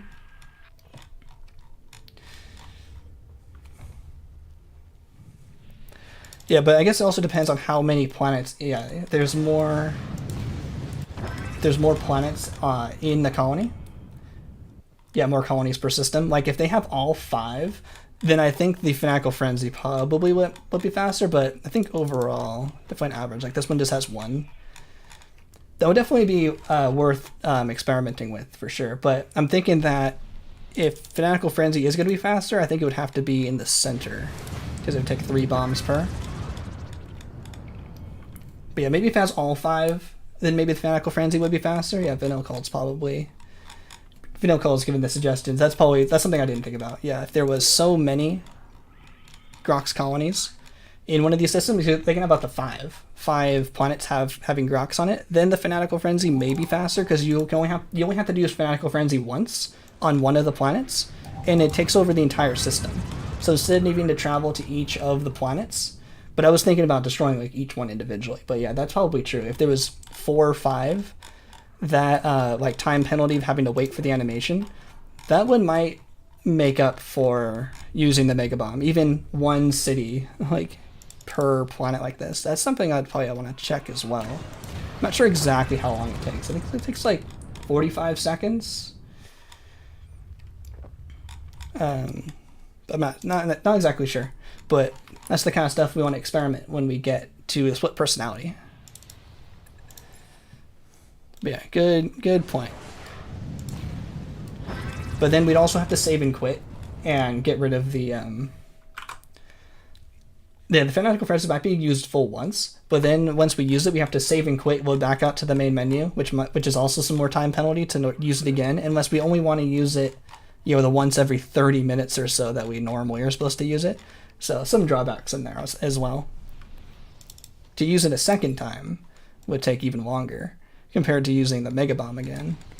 But always good thoughts. Coming in the chat from working to say he's quitting. Is that official? I mean, I feel like I keep seeing articles saying that a million times. I feel like I saw people saying that last week. I saw people saying that he wasn't going to quit, and they were saying he's going to quit. I don't know. I'll check it later, but I'd be like, bro, it's too late. You can't quit anymore. The votes already happened, like all the primaries and stuff. It's too late now. He just posted. It's Jover. He just posted. Oh, is it really official? No way. Think he's quitting. Never lose Jope. Never lose Jope. Never lose hope from Joe. Where am I? Yeah, I'll check it later. There's no way. Like, who are they gonna pick? Kamala Harris? Does anyone know who that is? I had some guesses if they made Kamala Harris the nominee, the Democrats. I was like, well, who are they gonna choose for the VP? And I had some guesses. It's probably gonna be someone I never heard of, like Tim Kaine. It's like someone like that. But I was like, O'Rourke or Ossoff. I was like, those are my top picks from my top guesses, because I'm like, they're from Texas. I've heard of them. I think those would probably work, but they're probably gonna pick someone. Like, they're supposed to get votes, right? They're gonna pick someone from Texas. Those would probably be my guess, but I don't know. I'm calling it if that's what happens. While trying Twinks. Can't believe I missed the news breaking because I had the stream on while trying Twinks. Is it real? I want to see it from one of the mods. Confirm. As well. I need to see it from a few people. Go back to work and keep up working the Grox. Yeah, if it's true, thanks for the update. That's surprising. Because it was a will he won't he for like a week.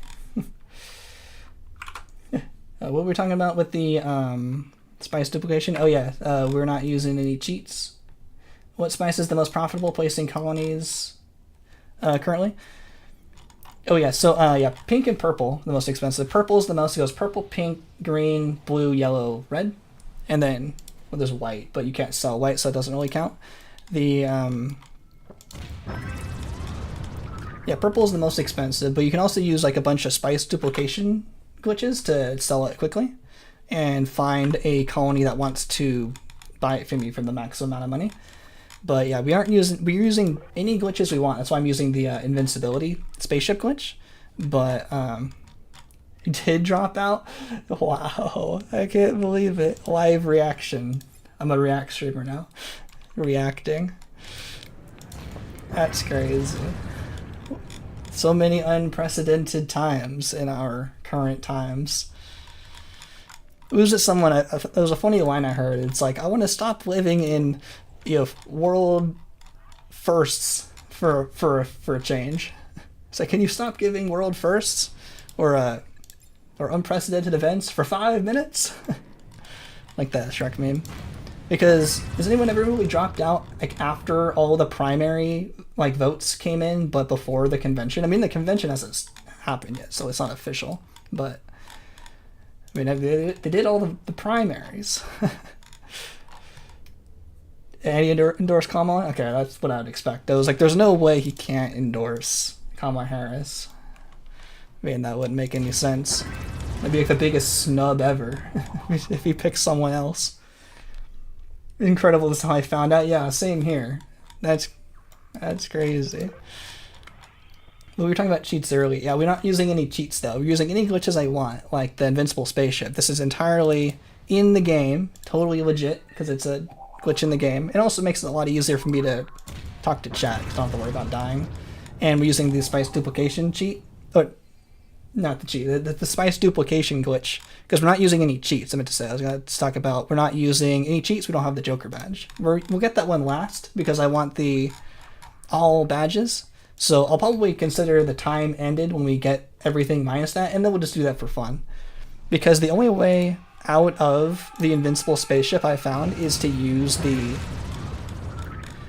refill motives cheat and that somehow like refreshes your spaceship's health, and then you can destroy your ship, and then you can go back to like a normal ship.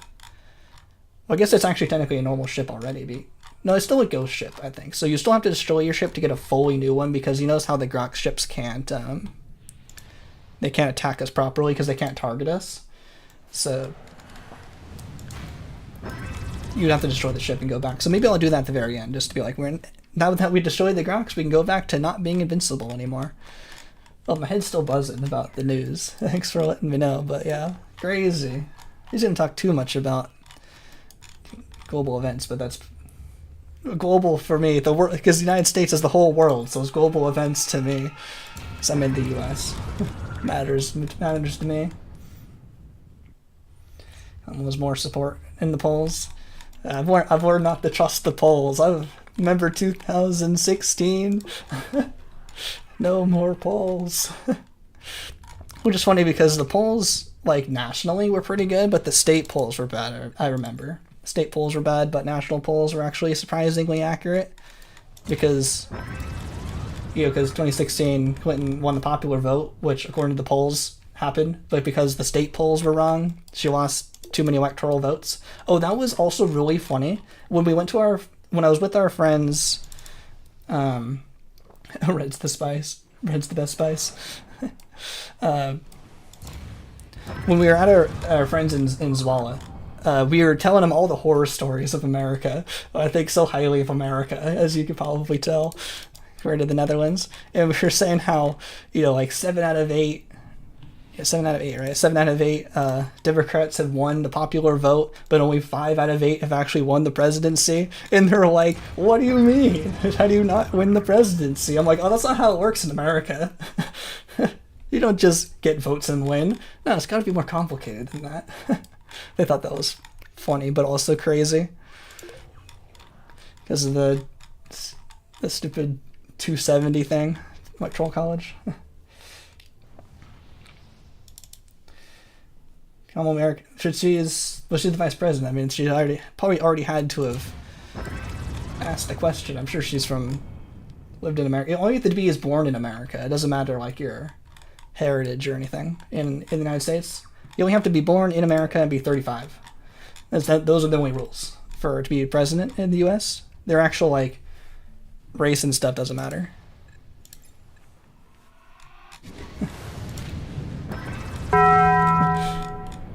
Bye y'all, I gotta get some groceries. Yo, thanks so much, Joshua.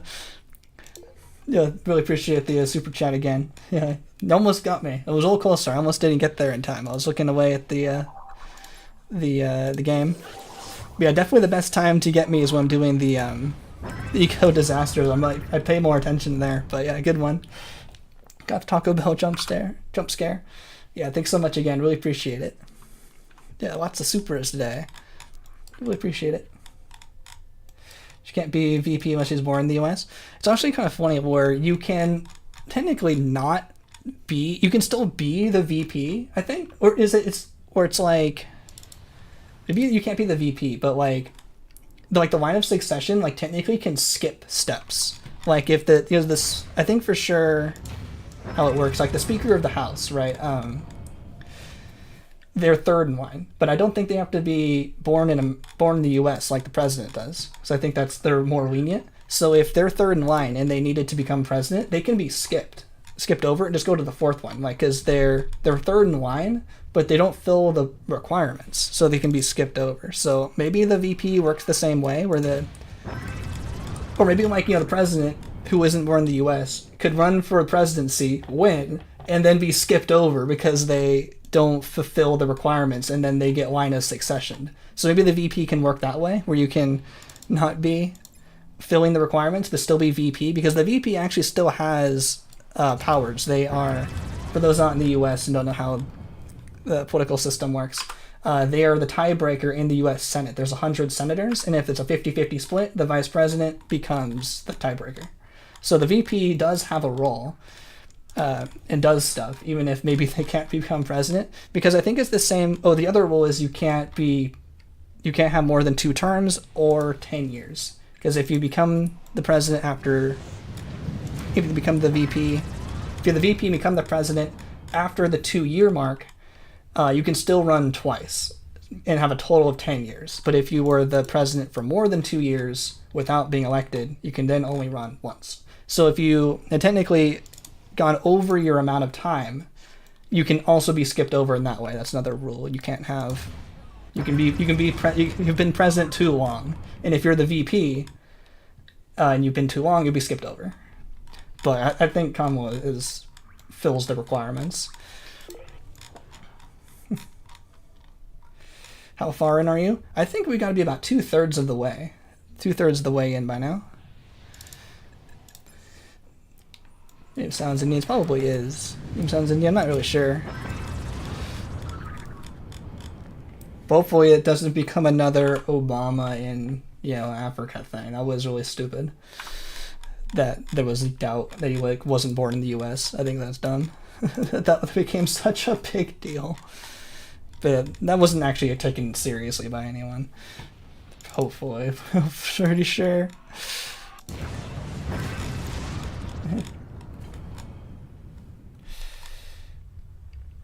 Okay, so more people are coming back to the stream after hearing about Joe. Okay, so new people are coming in with the news, so that's got to be true.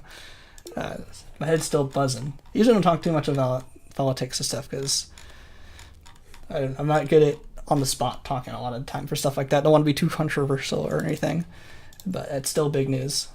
Wanted to talk a little bit about it, but I also like talking about like mechanics. Like I was talking about how the presidents work and stuff. So that's just like mechanics. I can talk about that. That's not controversial. That's just how it works. It's kind of important what happens in other countries, yeah. Oh, I missed one. Did I miss one? Oh, there it is. And this system is huge. This is probably the biggest system I've ever seen. Look how far away these planets are. It's still going. I completely missed this one. I didn't think there would be a planet way over here. That's crazy. What was this? At 3215. That's the biggest one ever. Steph Chu celebrates 2 months of membership, so I can't come to the US and get president. Dang. Yo, thanks so much, Steph, for the recurring membership. Welcome to the Grox Empire again. Yeah, really appreciate it. Thanks for the membership. I should hopefully have... Wait a minute. One sec. This outline almost looks like teal. You see this? It's not like green. This is like a weird green. It kind of looks like green, but it's not like the green I'm used to seeing. That was weird. It's just so far away. Yeah, you couldn't become president if you're not born in the old U.S. Oh, the double binaries have the largest radius. Oh, okay, interesting. I didn't actually know that they were different for the different planets. That's pretty cool. But yeah, did you see that green? It was like a teal. But yeah, thanks so much again, Steph Joe.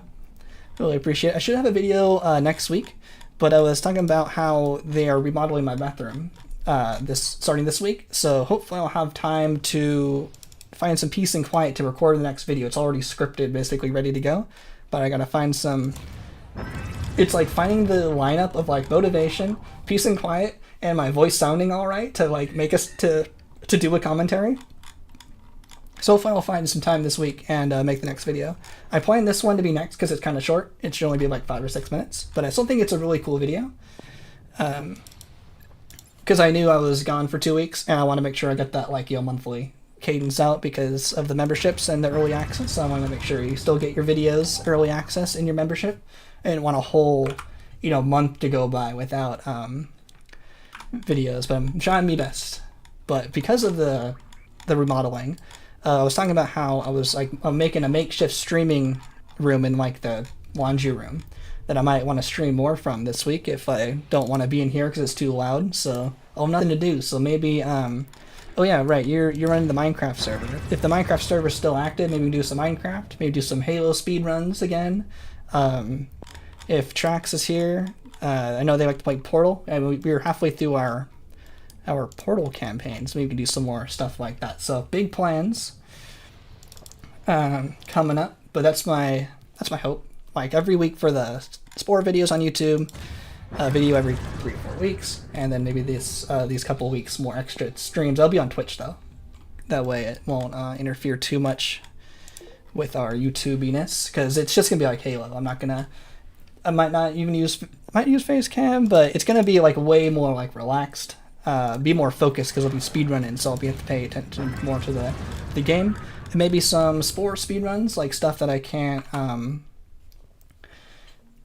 read the chat too much. But if you want to hang out and be part of the speedrunning history and see me actually get the world records, and before I chop them up into pieces and make a commentary out of them, then feel free to follow me on Twitch, and you might see me get some cool stuff there. I use the like on your home page on YouTube, I added some links. I actually added like the Discord link, my Google Drive link, and Twitch link.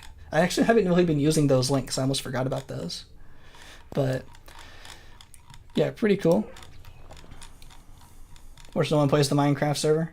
Always up for Halo? Nice. Hopefully, I remember the ping was bad, so maybe we'll play in smaller bursts, because by the end of those 4 hours, I was like, ping! It was so bad. Maybe we could switch off more.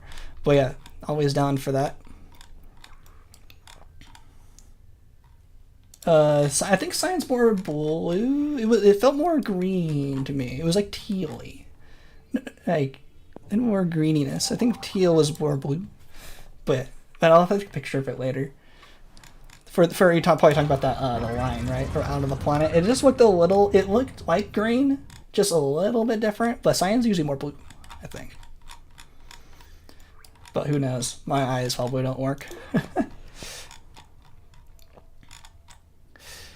Back from food. Nice. Welcome back. Just destroying more grockaroos. Talking about my plans for more streams. I think I have like 100 followers on Twitch. I don't use it very much. It was just kind of like, I kind of think of it as like a second channel, just somewhere where it doesn't matter too much. The teal orbit before blue orbit and after green. Before blue and after green. Does that mean something like the because you know how like green here, it means the temperature is balanced? Like, it's I should have looked at it now that I think about it. It's in the middle, right? It's green, and if it's blue, it's cold, and it's red, it's hot. Is that teal? Does that actually mean something different? Like where it ends up over here, is it maybe it's like diagonal, but I think the diagonal ones would still be blue or red. I should have looked at that now that I think about it. Maybe I'll try to find what system it was from later and try to find that again. Or maybe like this like diagonal, it's like it shouldn't be blue. I can barely see that house there. You don't know. I should have looked at it. Never seen that color before. Like this one should be blue, right? Yeah, it's blue because it was cold, and green's balanced and red's hot because it's close.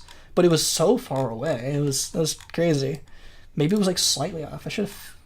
Remember where it was? I have no idea where it is anymore. I'll look for it later. But yeah, weird. You know, you're seeing new things with me here for the first time. New to me. Since it was binary system, they're more common since there's more room for a teal orbit to spawn. Oh, so teal orbits actually do happen. Interesting. That's cool. Learning more new stuff. Climatatics here.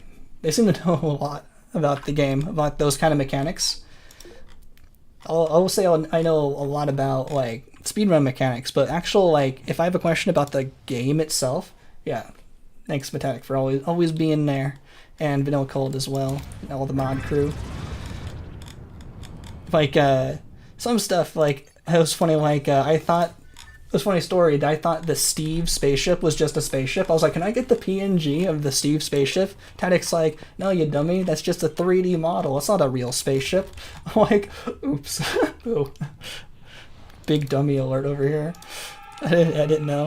It was funny, you know, like the Steve spaceship from the center of the galaxy is just apparently a 3D model and not like a creation spaceship. You can't put it in an editor. That's funny. Oh yeah, technically it can be made into a real spaceship by converting the part. Okay, yeah, that makes sense. Like, but it's not like built into the game. But yeah, I guess it's possible to be made. Like you basically take that 3D model and make that one big piece in the spaceship editor. So if you wanted to make a Steve spaceship, you just drag the Steve spaceship into the game. That'd be pretty cool. Would it then be possible to make that a creation PNG for me to use in the game, or does it not work because I don't have like the game's base files of that anymore, and I would need that built in? Like I would need a mod as well. Yeah, but can make sense with the moving legs. Yeah, and also the horn. I guess that makes sense. But yeah, I guess it would be possible to do because you can just install like it's basically a 3D model, I guess. Yeah, I don't know too much about the programming, but that's why I'm glad I got these very smart people here willing to help me out. Really appreciate it. It's always really cool because for so long before I started streaming, I felt like I had to find a lot of this stuff out myself without really knowing where to go to find help for questions like this. But being able to ask people in the Discord who are so knowledgeable and so good at like programming in the game is like it's like completely like changed how I like go about like doing research and stuff. It's really cool knowing where all the knowledge is. And then I really like then taking that and then putting it on YouTube to explain to everyone else. And I really like spreading the knowledge around. So really appreciate how it's all working out. We got another eco disaster. Oh, it's actually super nearby. I'm gonna do this one, then just head right over there. I don't need to use the return ticket for this guy. Let's do one more and I'll head right on over there. Be ported into Blender using the Spore Modder Blender add-ons. That's pretty cool. It's like another language to me, but I'm glad it's possible. That's the cool part. It's always possible. But yeah, I haven't done a lot of that. I'm really glad the actual modding of the game was really easy for the mod that I'm using to make the game not crash. It took me like all of 5 minutes to install. Super easy. Because if it was more complicated, I would have needed my handheld. For sure. Alright.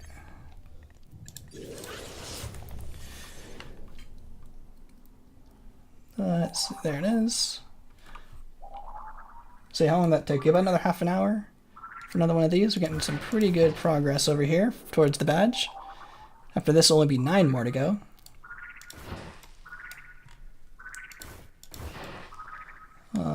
One more. Nice.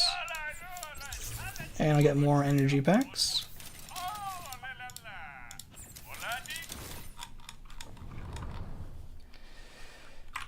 You can thank EMD for that, making the Spore mod API launcher kit easy installer. Before then, mods had to be manually installed. Oh man, EMD, if that's their name, or EMD. Yeah, really appreciate it. If you ever see this, much appreciation for making it easy like that. Because one of my modding experience was like Minecraft. Like I played like Tekkit and all those types of mod packs, but they were all mod packs. I get like the Technic launcher, or the AT launcher, or the There were three. There were the Technic launcher, whatever Feed the Beast launcher, was that what it was called? Feed the Beast AT launcher, something like that. And but they're all mod packs. It was super easy. You just hit go and they installed for you. It was super nice. And then FTL mods was the Slipstream mod manager, where you also just click I want that and you just hit go.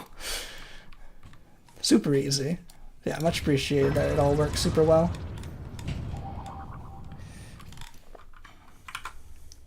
If Access must fix this immediately, put Steve into the game. Yeah, it's funny how it's cool how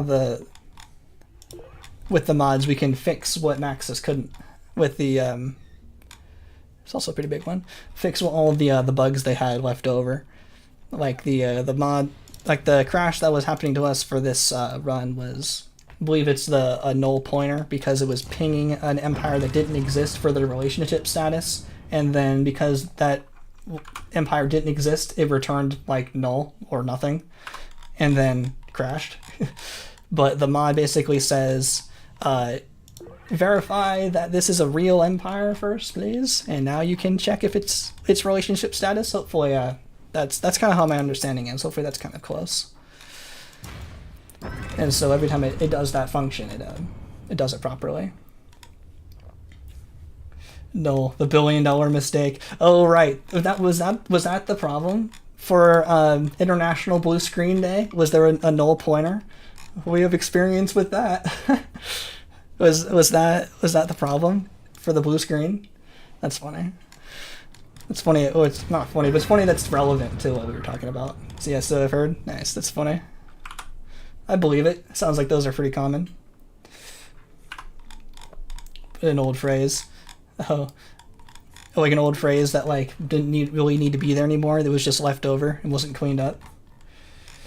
They had a lot of issues with their systems. Yeah, I'm glad I got off my past my flight in time. I came back on Tuesday, and apparently flights were like canceled because they couldn't print tickets because all the computers were down. Got out just in time. That really sucks. Shows how fragile the whole world is.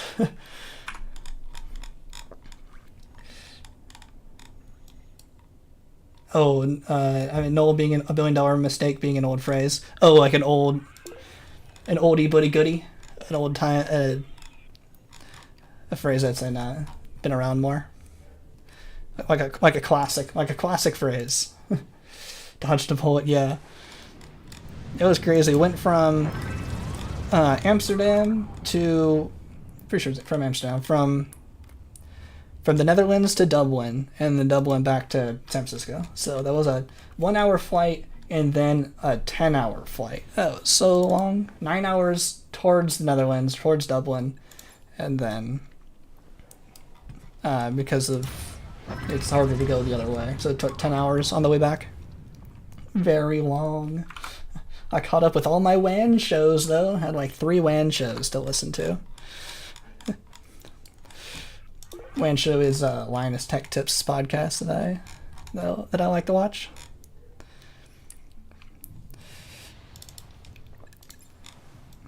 Yeah, very, very long flight. And it was funny, we did all like the USA, TSA pre-check stuff. Transmission from my overworked. Overworked? Who's overworked? While in Dublin, it made that like take a really long time. How are these people overworked, actually? I want to make sure I don't lose these. I'm going to do these 3 first, and then I'll go check up on these. I want to make sure I don't lose where these 3 planets are.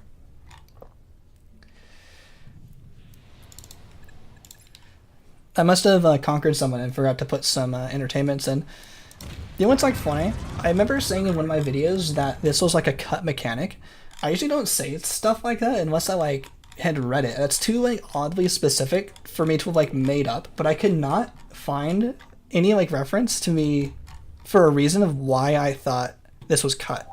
I don't know if it was like on the wiki somewhere and I can't find it anymore and they got rid of it because they realized it's not cut, but I blame the wiki for some stuff like that. Like I remember once in the wiki it said you can't ally the Grox on hard, and I believed it, and then it's not true, and then it's not there anymore. And I'm like, I thought for sure I saw that on the wiki, and I read through the whole Grox page. I can't find that. I was gonna say, I knew better. That was wrong. So I don't know where I thought that was from. Why I thought the overworked thing had been cut or scrapped in a later version. Make sure the message still stays there so I can still find the colony. But yeah, sometimes I make those mistakes in the videos. Ah, how convenient. Terra score 1 automatically. Oh, Terra score 2. Got rid of the Grox for me, even faster. That's funny. They chose Terra score 1 at their planet. Let's go fix this colony really fast. It doesn't really matter, them being overworked. It doesn't really impact us too much, but let's give it a quick fix. Almost there. Yeah, I remember actually talking about that in the speedrunning Discord. I actually found my message from like a few years ago saying that this had been a cut mechanic. And I'm like, why did I say that? I can't find any reason. No, there's one. Anything on the internet saying that this was a cut mechanic. But I like said it confidently. Classic internet being confidently wrong. Well, we'll just fix these guys. I see stuff confidently wrong on the internet, especially in my YouTube comments all the time. There we go. That looks good. Fixed up, nice and happy. You were in Yosemite when it happened, didn't affect you at all. Nice out in the wilderness, no technology to be found. That's pretty good. That's lucky. Yeah, I was just home. I wasn't doing much. It was funny. I think it mostly impacted Europe. I think by the time like America started waking up, it had like been fixed, or like no one had updated yet, so it wasn't impacted. I think that's what I heard. It was more impactful in Europe, in that area. Have I gone all the way around? How far more do we go? This is inside 15. Let's go over here. Oh, I think we've almost gone all the way around. Making really good progress. There we go. Australia too? Yeah, that makes sense.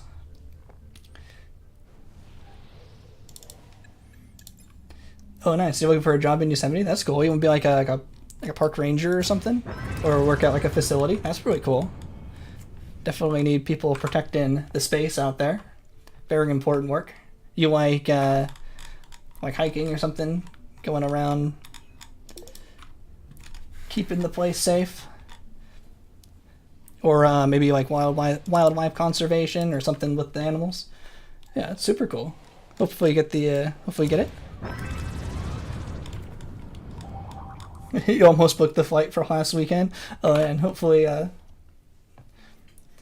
worked out.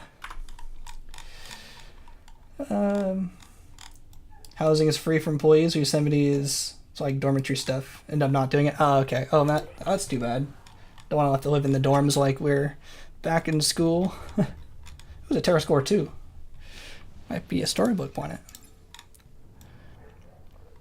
I actually didn't live in the dorms. I live close enough to the university where I commuted from home.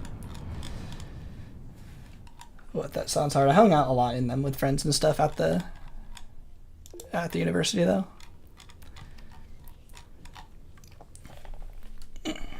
Alright, spent 2 hours. I streamed for about 3 weeks. I was able to get up the energy to stream for a few, for almost 4 or 5 hours, but it's been a bit.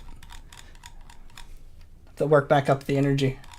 Oh yeah, I was thinking of, when I first noticed it was, I was trying to watch Formula 1 on Friday morning, and I always watch it recorded, so I haven't watched the race yet. So no spoilers on the race. And they were saying they were having a problem with their computers. They were like, we can't get you the onboards because of the IT problems. I'm like, that sounds typical. Typical Sky Sports can't get their computers right. And I was like, oh, it's actually not their fault. That was funny. I don't know if they actually get Maybe it's more, they're not like Sky Sports, like the F1 broadcast. Their timing tower never works half the time. That's funny. I was just blaming the broadcast.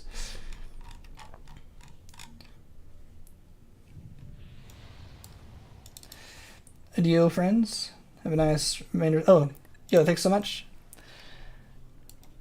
Yo, thanks, Sigmason.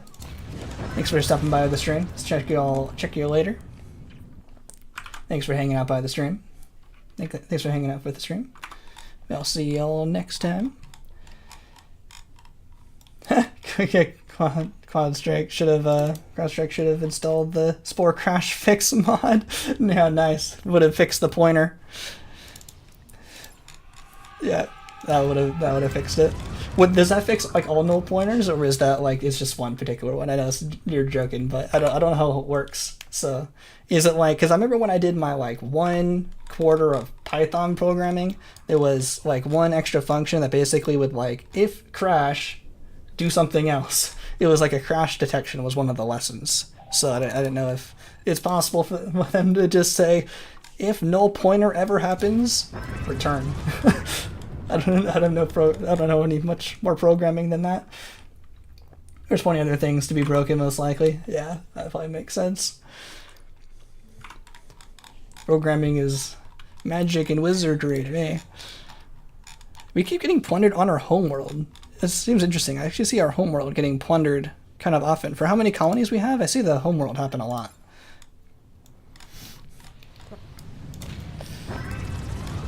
Yeah, my Python class, I remember making a whole tic-tac-toe game or something. And that was before ChatGPT. I had to write that all myself.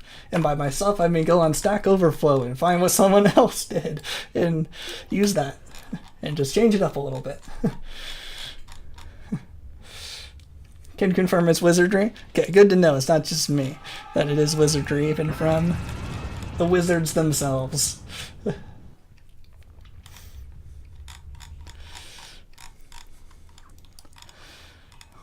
Yeah. It's funny, well, like, I'll, like, especially like in Windows, like, I'm pretty comfortable with, like, Windows 10 UI, like, I'll mess with, like, registry edits and stuff to, like, get what I want, but, like, when it comes to actually writing something on my own, I won't do it.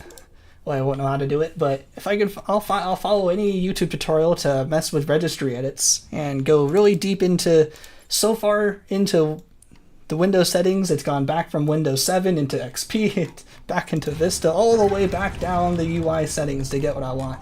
Yeah, to make Windows do whatever I want. But nothing that I actually have to program myself. Like a good registry edit that I found for, because I use PowerPoint for basically everything I make for thumbnails and everything. But when you export a picture in PowerPoint, it defaults to 720p, which like sucks. So I found a registry edit that makes it export like a lot higher, like 2000p. So then I scale it back down to 1080p for the YouTube thumbnails. But that was a pretty good registry edit to improve PowerPoint, and that was pretty easy. And of course, I use a lot of cheat engine, so that's how I know how pointers work.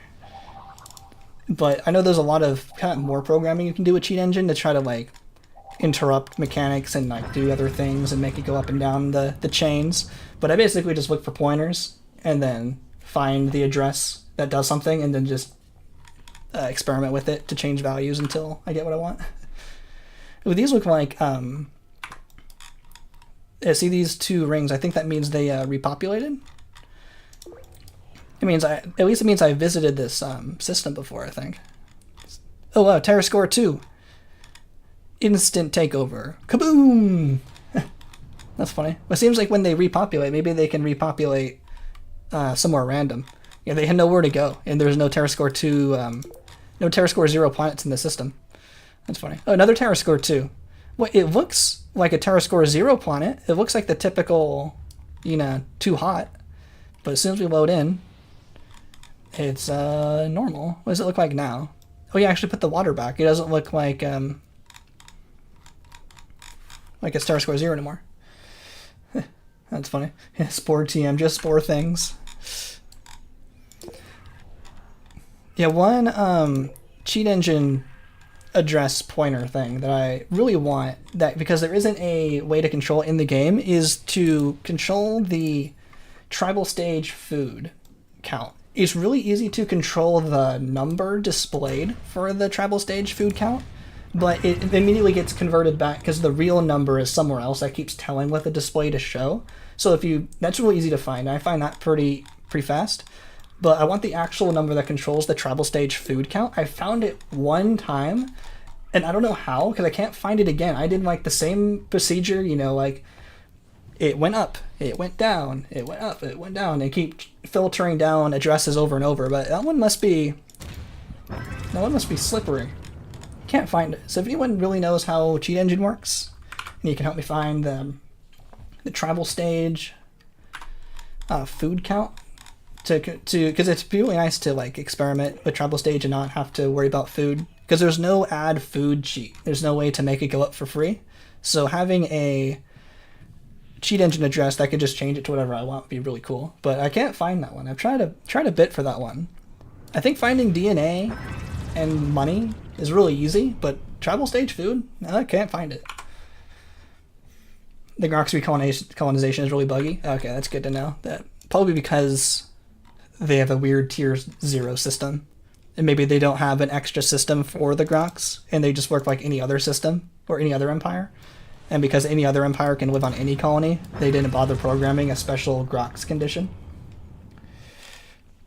We'll have to find the complexity meter number. Oh, that'd be interesting. Like how many dots there is. Like, I wonder if it's like a count. Like, is it 1 to 10? And you just say, oh, it's 1, and it thinks it's 1, and you can make however complicated you want.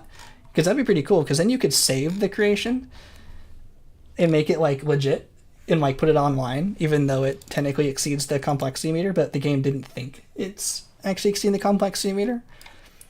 It's just like weird to me because it can exceed the complexity meter, so it's a weird like in-game like limit. I don't know what the point of it is, because you can just use freedom. Can you not upload something that uses freedom?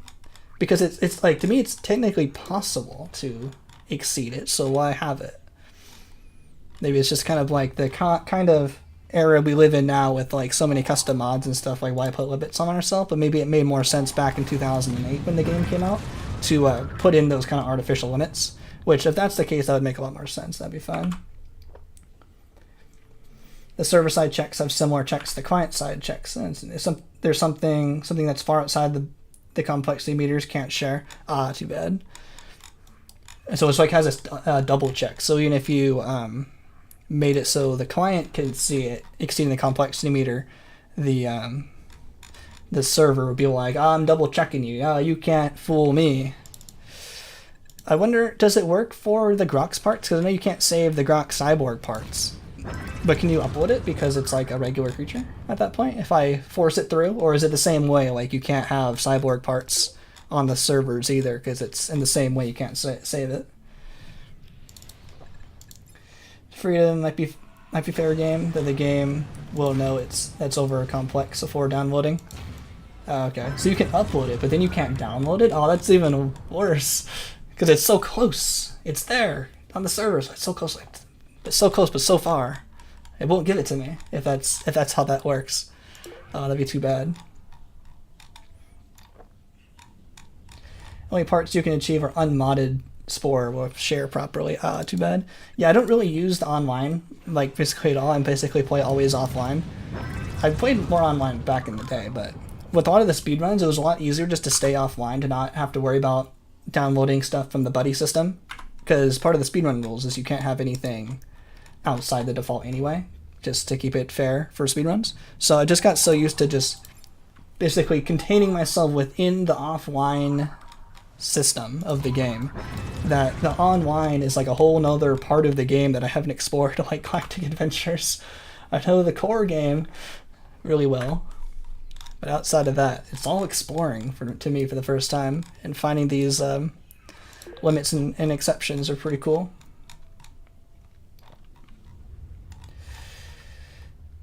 I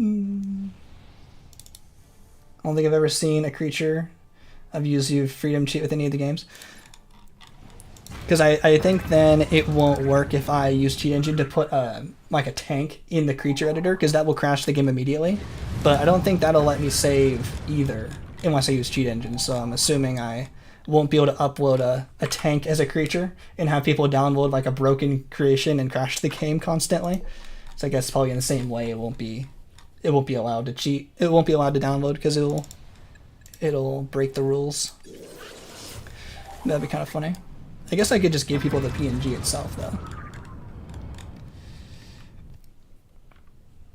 Yeah, it didn't let you upload an overly complex creature. Oh, it didn't even let you upload. Oh, interesting. Yeah, too bad. Maybe there's the check up and down, uploaded and downloaded. Yeah, I don't know much about the internal. Don't know a lot about the internals. Not much about the gameplay. Oh yeah, that makes it perfect for me because I don't know squat about the internals. So really appreciate all of the help that you've been giving me over this time. Because I only know the gameplay.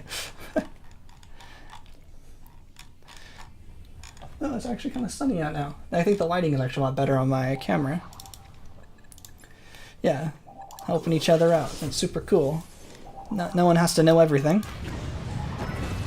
And working together, we can know a lot more. And once we put it on, we make cool videos, put on YouTube so the whole world can know. And then I can forget about it, so because then it's up on YouTube and I don't have to remember anymore. Which was kind of funny. That was almost my original reason why I like making the videos. Like the original reason was like basically the first video I made was a space stage tutorial, and it was like for the speedrun Discord. And that's also why I made the video about the full game, the 56-minute full game on hard. That was the video that like exploded on YouTube and made me want to keep doing this.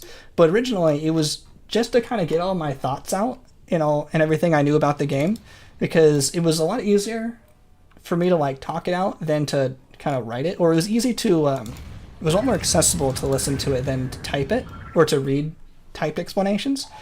And that way I didn't have to hold any of the information in my head anymore. I got it out and it was there. And it was like, the idea was in 5 years when I forget all this information, I want to be able to watch these videos and get it all back kind of thing. That's why I think some of these videos are like a little bit, especially in the early days, kind of overly detailed in a way that like a kind of more general YouTube audience probably wouldn't really care about.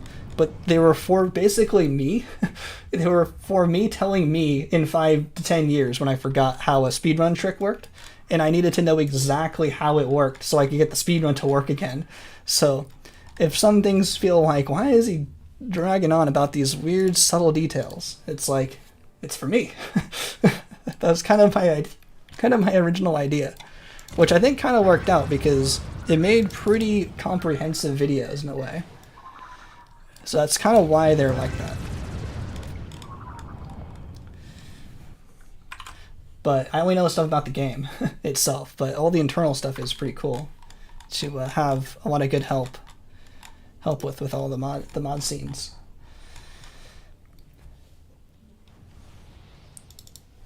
You have a Google Drive the Spore things? Oh yeah, nice. That's a good idea. I have a Google Drive resources. That's also in the description. It has all my creations that I have for all my speedruns and everything.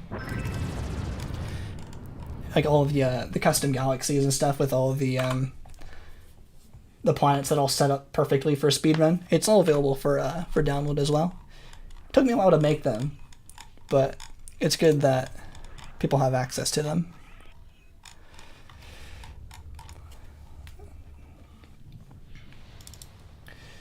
Let's see. Did I miss anything?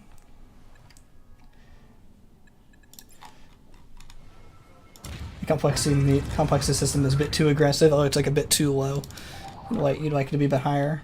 Well, that makes sense. There's a limit on the number of parts. What the heck was that? I heard a weird noise. I thought I heard like a breath. It's a ghost. I heard like a ha or something. Maybe it was a weird game sound. That was weird. I don't usually play with headphones. I actually only play on stream with headphones. So maybe I'm hearing noises I'm not used to. Because I usually just play with the speakers.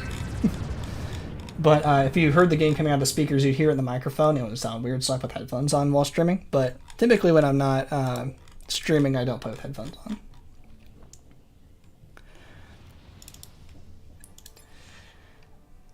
It's a little more aggressive internally. There's a multiple complexity limits. Oh, interesting. It's not just number of parts.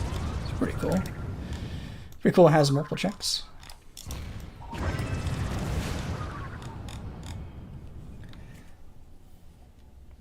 It has the limit to number of parts, the number of bones, and likely something related to vertices. On top of that, there's an arbitrary limit too. On top of all of that, then they just set some limit. Is the complexity value, which freedom increases. Oh, it just increases? Oh, it doesn't just remove it? Oh, what's the next limit? Because I know, like, I've seen... Is it just, like, extraordinarily high? Like, it's just unreasonable to hit?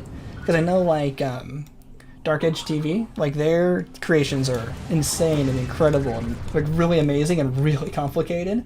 Do they use an extra mod to raise it even more? Or is it, like, just pushing the absolute bounds of, like, this newer upper limit of the complexity meter? Because they got some crazy dragon creations and stuff that look like they use a bajillion parts.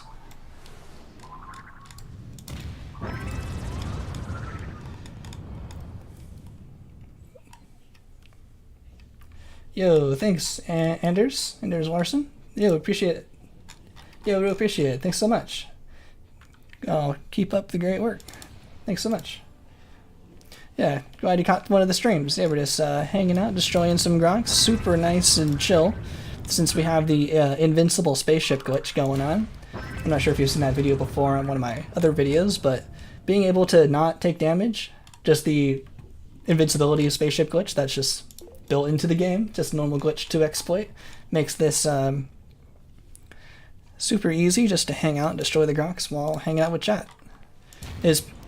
Without this, I don't know if I would have actually tried this challenge, because I would have had to pay way more attention. I basically just, like, click on the building and then just read chat until I get there, and then when I get back to the building, I just click on the city with the mega bomb, and it doesn't really take a lot of effort. But it makes it super fun. Yeah, I appreciate it. It's good info. I saw that it doesn't give limitless, it just gives a lot more than normal. That's interesting. Each part gives a different score that contributes to the arbitrary complexity score. I don't think it increases the freedom limit. Oh, there's other limits that will hit before that. Oh, interesting. Oh, I missed another building. So it just raises one, but maybe the other ones are higher? That's interesting, the other ones would get hit so quickly. But with the freedom cheat raised, the other ones don't get hit as quickly. I don't do a lot of creation making, so I don't have a lot of experience on how it goes with and without the freedom cheat. But we were finding that the freedom cheat only works in the non-game editors. Like if you load up creature stage from the main menu, and if you load up a creature editor from the main menu, you can use the freedom cheat there, but if you use what looks like the exact same editor in creature stage, it doesn't let you use the freedom cheat. I keep missing a planet. Or a house or something. And we were trying to find if it was possible to use Cheat Engine to maybe turn off this toggle. It's the same way that you can't drag and drop creation PNGs into the editors when it's in the game, because they want you to keep your creature. They don't want you to change it so much. So to prevent that, they make it so you can't drag and drop creations in, and you can't use like the freedom cheat to actually use in the game. Though I bet I could probably get a freedomed creature into the game, though. I bet I could probably do that. It might be easier than I think, but I still think if it's not supposed to be possible, I bet Cheat Engine could probably still let me do that anyway. But we were thinking that maybe Cheat Engine could like lift the limit on the drag and drops, but it sounds like the editors are actually like different editors between in the menu versus in the game, and it's not actually just a switch that's off. It's not like it's the same editor with it on or off. It's actually two different editors. One has it built in and one has it not included. So it's not like it's something you can just flip a switch and and turn back on. That's kind of what it made it sound like from our discussion. Hopefully that's accurate, because that's kind of how I was interpreting it, where it was like a completely different editor that just didn't have the drag and drop feature built into it, so there was nothing that we could like turn on. It just wasn't present. Yes, I'm sure it's possible with mods. I don't think that doesn't sound like it was going to be too big of an issue. I think they were just the person who was asking for it in the Discord just wanted to see if it could be done without mods, just because they didn't have Galactic Adventures. But yeah, with mods, I'm sure it's no problem. It seems like y'all can make some pretty crazy cool stuff with the mods. Is it possible to do with just disabling the validation using cheats should work too? Oh, cool. Oh, if it's just a validation, could Cheat Engine do that? Or maybe it might be more complicated than Cheat Engine could do. Can't just change your say. Oh yeah, that's also the other question they were trying to do was if, because like the creature we're playing as in creature stage has to be like stored somewhere. Can we just like find that creature and replace it? But I also think it might be in the same kind of way that I was trying to take the pollination file and like extract out all the creations inside of it, but it sounded like it wasn't possible either.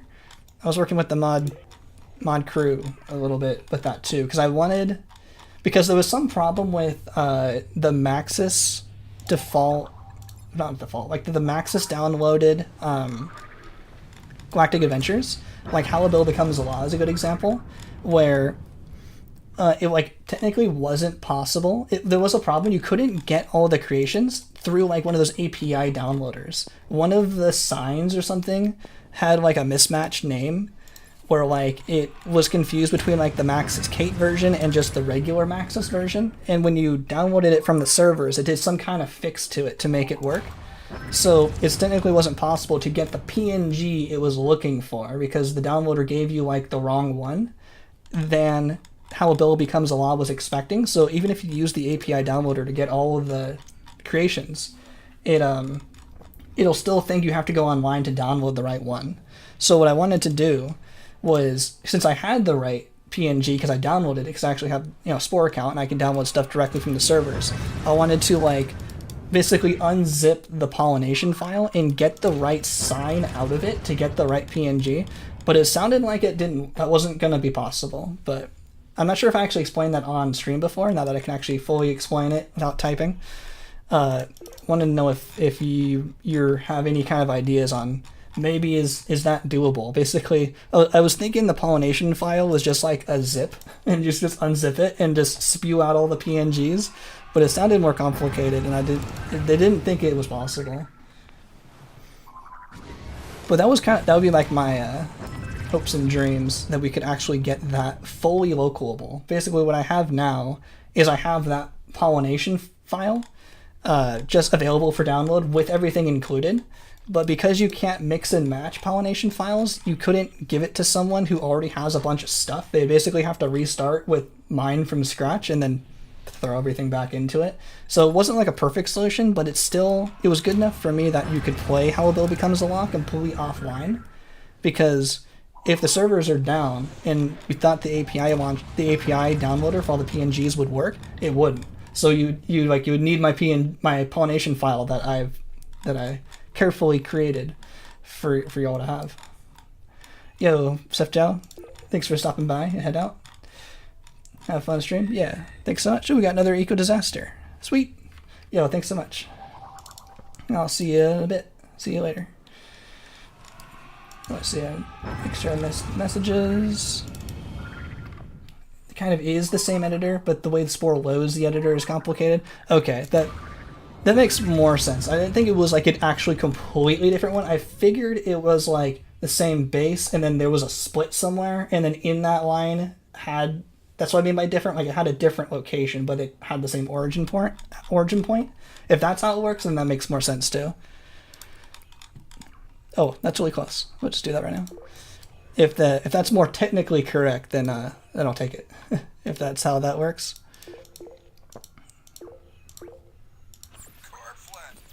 Cool, we're going to be down to 8 more.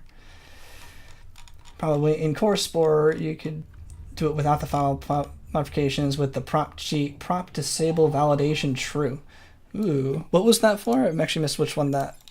I wasn't keeping up with chat properly, so was that a prop validation, disable validation true? Would that let you use the freedom cheat in the editor, or is that, can you use the drag and drop in the editor? Was it really just that simple the whole time? There's a lot of cheats that I didn't really know about, that like a lot of stuff you can use in the console that I like didn't know that was there. Like prop shader path 3 was something that people use to like fix bad graphics cards or old graphics cards or something, or maybe new graphics cards that doesn't work with the olden days. If the game loads a kill switch, which would crash the game without any mods? Not sure. Pollination package is sort of a zip. It's a package file, which means it can be opened by the Spore modder effects. That's pretty cool. I should have learned some of those programs. I've never used any of those before, so sounds mysterious and fancy to me. How far away? Let's go over. Let's see, go over here. Here we go. Only got 8 more to go. However, you cannot repack a pollination package. But if you get the PNGs out of it, you won't need to. Can you maybe just get the PNGs? Well, I'll keep reading through the comments. Building vehicles are the most stable. I don't think it would work for that. Oh, interesting. They're the most stable. Maybe that way they can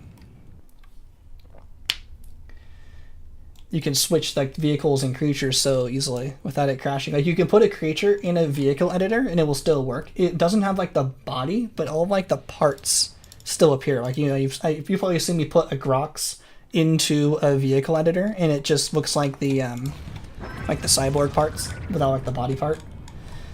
And you can save it and actually have a Grox mobile in Civilization stage, which is pretty funny. You wouldn't lose your save, you can delete the creation, Spore, choose a new one. Oh yeah, Spore's pretty good about replacing missing stuff, seems like. You just choose something else.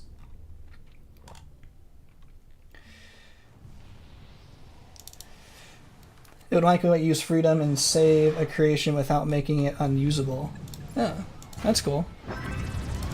That's cool, it's like built right into the console. That's pretty sweet. So that's freedom specific, interesting.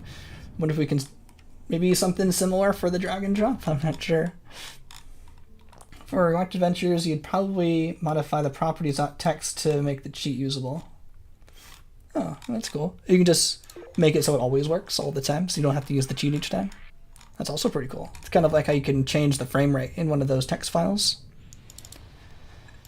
I actually played Spore in 60 frames one time. It was actually really cool. It was actually surprisingly looked really nice. I used it for one of my videos to show that you can clip through a gate easier if the frame rate was lowered, because I think the frame rate and the tick rate match each other. I think that's how Halo 1 works. Actually, no, I'm not actually sure. I'm not actually sure about that. I think they can separate them in Halo. There was a problem with that, like in Halo 2, but then they unseparated them, or they re-separated them to make the game, because Halo's supposed to run in 30 ticks, but they want the frames really high. But I think this game, they're tied together without like the actual developer fixing that. So if I lower the frame rate super low, I could clip through a Galactic Adventures gate really easily, because it doesn't check very often. You can go frame, frame, frame.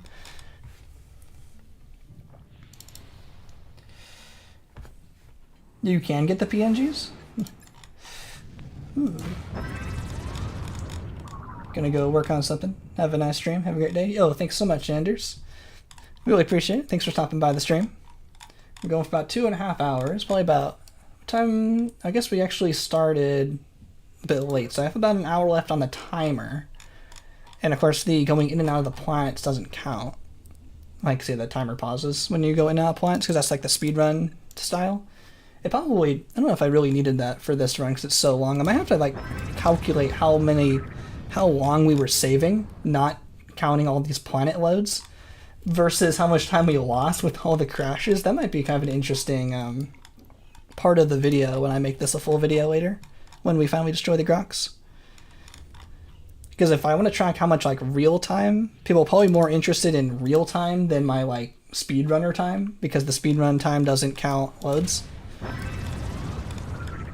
But most people think about it in real time, which would include those loads. So I might try to calculate it back in to see how long it took. Oh, the tick rate and FPS don't match. Oh, there's a physical bug. There's a physics bug and a higher FPS. Oh, interesting. I think that's what Error Found was explained to me like a long time ago, that like why 60 frames shouldn't be allowed for speedruns is because the physics really mess up at higher frames. So I'm just saying they don't match. Other than it's interesting the why I can clip through the gates. Maybe just because of the frame rate is maybe where the actual creature is. And even if the tick rate can update still every 30 times, if my creature is still only, or my captain is only updating, you know, 1 every second, it's technically still past the gate, and the tick rate can only check where the creature is. So because of the frame rate going past the, allowing the captain to go past the gate, the tick rate is unable to detect that it was supposed to be blocked by the gate. Maybe that's what's happening. But that's good to know. I want to make sure I'm not wrong about the difference between tick rate and frame rate, because I thought they were the same based on those experiments. But if you know like the technicals that they're not the same, then I'll make sure to tell people that the frame rate and tick rate don't match, and that the physics just gets wonky when you go higher. But that's also why speedruns don't allow frame rate changes, because also it's a mod anyway of the game, but physics really can mess up one more easily when you go up higher frame rates. But it does look really nice. So for casual games, it's totally good for casual, but for speedruns, you gotta play it in the 30, the slow mode. But at least the mouse is in 60. That's why I always stream and record in 60, because the mouse looks really smooth compared to the game. And I'm always like kind of surprised it doesn't look super like uncanny or anything, that like a 60 frames mouse is working over a 30 frames game. It actually like looks fine because it's like smooth, but the game isn't 30. I was kind of worried it would look a bit uncanny when I first started doing it, like the frames weren't matching. You need to modify the property text files to make the cheat work and all. I actually recommend not to have the force save functionality enabled, as it lets you save nameless creations. What happens if you save nameless creations? Does the game just break and explode into a million pieces? Because I'm sure I can use that with Cheat Engine. I'm so used to using Cheat Engine to basically use the force save mod. I just use Cheat Engine. It's like really easy to use Cheat Engine to force it allow to save anything I want also. I just changed the 32 or the 1024 to a 0, and it lets me save. Oop, I missed one. Change it to a 1 to a 0, like in Rick and Morty. Because I have the memory address like on a save file, like a cheat table with Cheat Engine, so I just load it up and then just change it to 0, and it lets me save whatever I want. The tick rate. Let me go back from the top. Just bugs out more. Why would it do anything if it's not matching the tick rate? The game wasn't built for tests on higher frame rates. Yeah, that probably makes sense. That's probably why it only is on 30. Didn't have time for testing all these space stage bugs. So I guess makes sense. Did it test it on higher frames? Destroyed 40% of the Grox territory. Good luck on the mission. Thank you. I think we've got about 2/3 by now. I think we were about halfway when we started. I think I'd say we're about 2/3 now. We're really, really making good time in this stream. And I'll probably stream for about maybe another 50 minutes or so. Yo, Elinida? Oh, hopefully I pronounced that right. I want to pronounce it right. Elinelda. I'm so bad at names. Sorry so much. Never click on a live stream faster in my life. Yo, thanks for stopping by for the stream. Fully figure how to pronounce her name properly. Yeah, I really appreciate it. We're destroying some Grox. Yeah, I've been a few weeks off while I was in the Netherlands, but now we're back destroying the Grox. Because it needs to calculate physics differently. Interesting. Though I think tick rate from a different game first. Except from the game, doesn't have an effect on physics. Yeah, that might be possible the way I am also thinking about tick rate, because the example I'm thinking of is a RNG manipulation in Halo 1, especially. If you know Halo 1, the Flood have a chance to spawn as revivers, which means that the Flood dies, they stand back up. And because that game is entirely dependable, deterministic. I think that's what I'm looking for. Deterministic. If you do like the exact same thing over and over, it'll do the exact same time each time. It's not like dynamic. Like it's basically scripted. Like if you record your inputs and you play those inputs exactly back, it'll play the exact same way.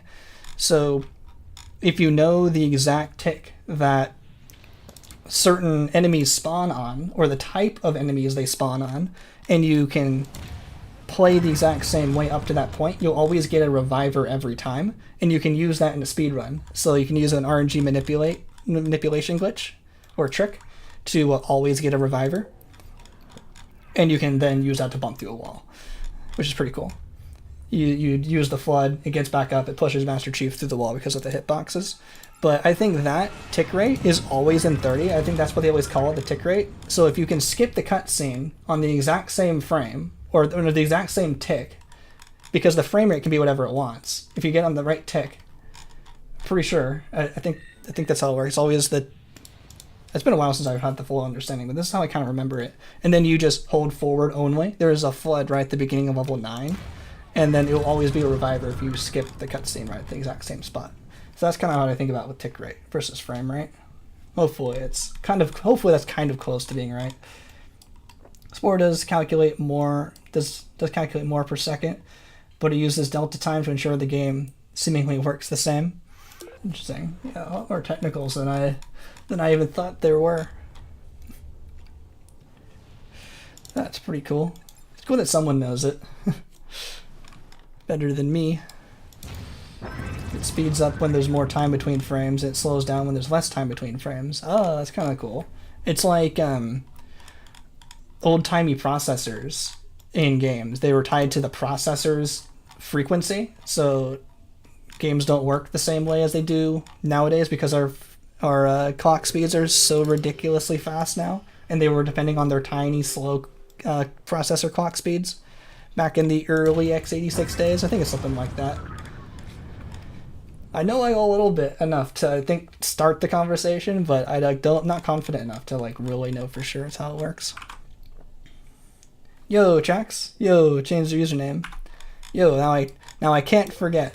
Yo, hopefully that was easy to do. Yo, welcome to the stream. Now, never forget. Never surrender. Yo, welcome to the stream. Back to destroying the Grox. Been going for a little bit longer. Really appreciate everyone hanging out still. I have a stupid question. How many Grox are there really? Yeah, 2,400 systems, but they can also repopulate a little bit. So maybe they might repopulate maybe about 100 times. I saw a Grox ship just go to that system right there. Maybe they're repopulating right now. That's kind of interesting. They go into a system they don't own. Do you see that? There's a Grox ship that went to that system. So maybe by the end, there might be like 2,500? I don't know. Does anyone know how often the Grox repopulate? I feel like it's just kind of every 20 or so. It's kind of what it feels like. But I don't have any hard numbers. Or does it just seem like it's random? I think Mechanic explained it once, that a system that you're within 10 parsecs of, or you're nearby enough, has a chance to repopulate every tick. There's ticks again. But it's just a really, really low chance. So it happens just kind of on average a certain amount of time. So you just have to hang out near them in order for them to slowly populate. But yeah, definitely a lot of systems to go. And each one has, about 2 planets or so. Let's say on average maybe 2.5. So that means it's about 5,000 planets to go blow up. Maybe even more. Say 2.5 is probably a good average. So yeah, 5,000 planets to destroy. So that's why we got 33 hours on the timer, and probably 30 more hours to go. Lots more streams. So I really appreciate everyone hanging out and keeping me going here. Answering questions and stuff is really fun. You think it's time-based? Okay. Not sure what I was remembering. What maybe about the happens every tick or something. It's too much info. It's all scrambling around. I can never remember how anything works. It's also the point of all the videos is for documentation, so I don't have to remember stuff anymore. So if we could figure out how they repopulate, or maybe just kind of roughly how it works by the time I finish this run, so I can kind of work that into the video so I don't have to keep guessing so much, that'd be pretty cool. I might just guess 100. 100 extra systems. That's kind of a big enough number for YouTube audience to go, oh, that's a lot more, but not so much more that it's like, it might sound unreasonable.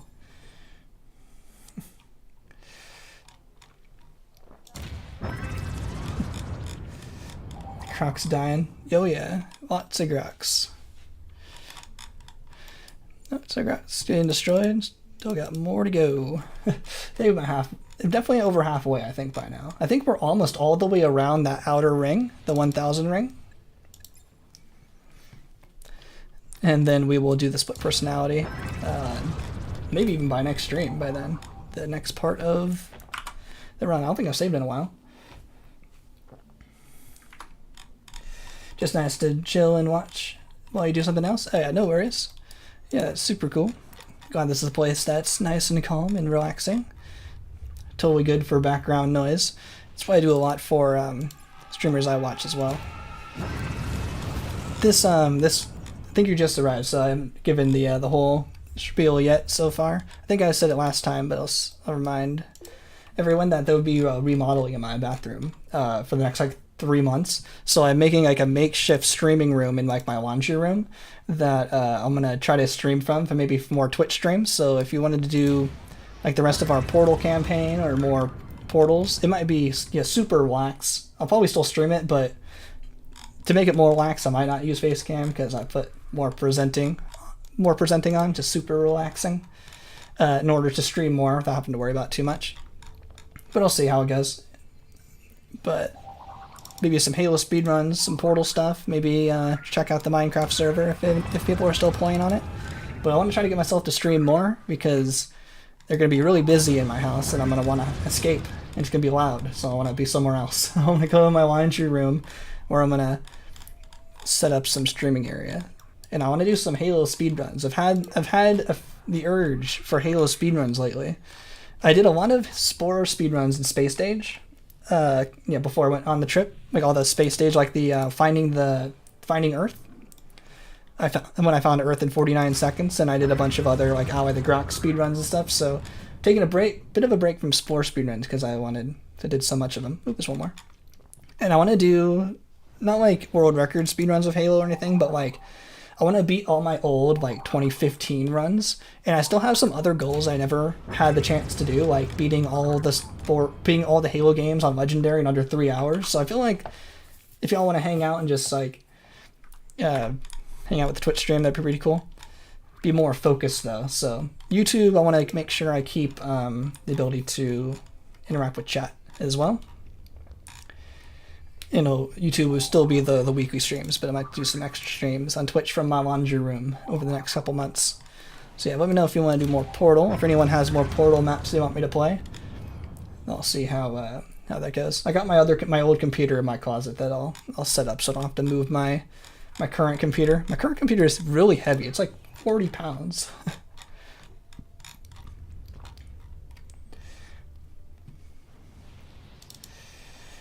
I probably missed something. Oops. Miss being here? Oh yeah. Really appreciate it. Thanks. Glad this is a good stream for everyone to hang out.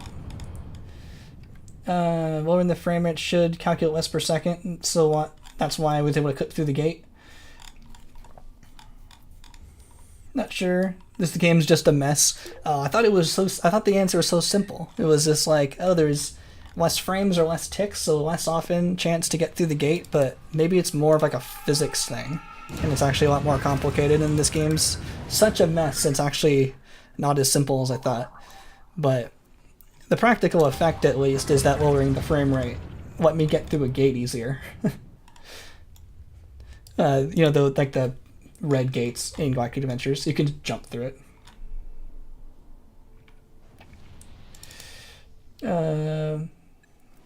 Thanks for moderating. I didn't see what it was, but appreciate it if it wasn't good.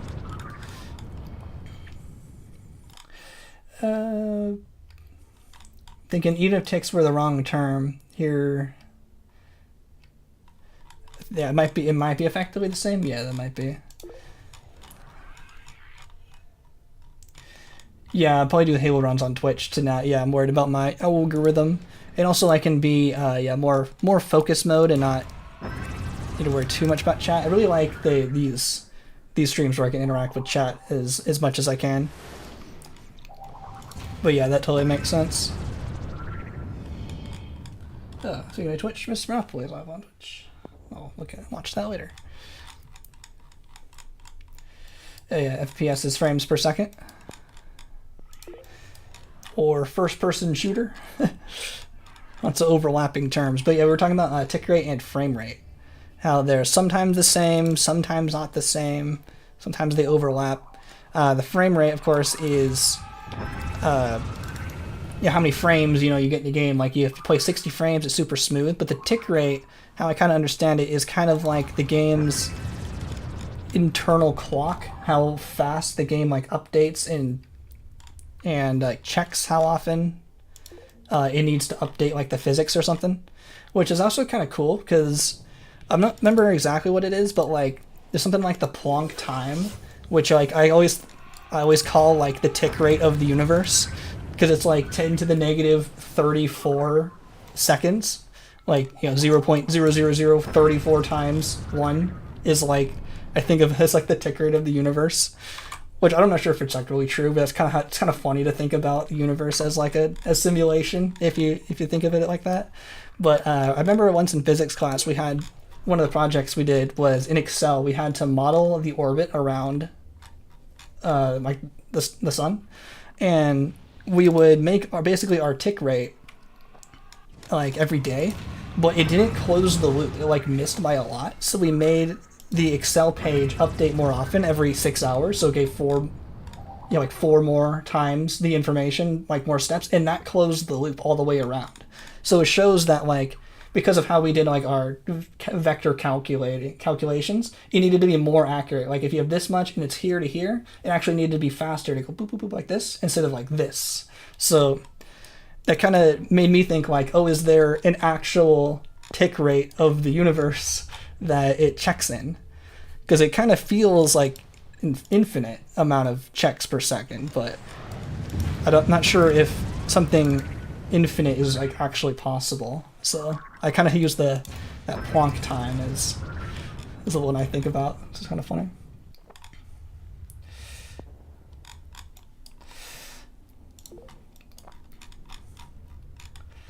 Let's see. Skyrim's physics break when the FPS is raised. Say the Spore isn't the only game where high FPS breaks the game. Oh yeah, probably makes sense. That makes sense. Geometry Dash prior to 2.2 is really broken at higher frames. Physics slow until things break. Speed rules don't work right. Oop, I missed one. Tick rate is only relevant to games with logic as determined by a server. Minecraft has a tick rate because everything, even in single player, is client and server. Oh yeah, that sounds right. I would think is really tick rate, but the real equivalent, I don't know. But yeah, it's not really. The universe doesn't have a real tick rate. That's just kind of funny. A Planck time. Yeah. What's it called? Planck time. What's it called? Yeah. Planck. I think it's the guy's name. The time required for light to travel a distance of 1 Planck length in a vacuum, which they also consider to be the smallest length. So it's the time for the fastest object of light to travel the smallest distance, which takes 5.39 times 10 to the negative 44 seconds to complete that time. So negative 44, super tiny. So I consider that the smallest interval of time. I don't know if it's accurate, but it's just kind of funny to joke about. Yeah, this is like a physics thing. Planck time, Planck length. Some old physics nerd. Oh, we got two things. Attacking our allies. Yeah, they're fine. As long as they're not the ones we need for the split personality, they can attack each other. Yeah, it's funny how Minecraft also is like a server anyway, even in client. Is that so you can do LAN, like LAN parties? Like in Minecraft without like any setup, it just activates LAN and you can join it. Maybe that's why they do that to make it convenient, or maybe just so it's one consistent model for the whole thing.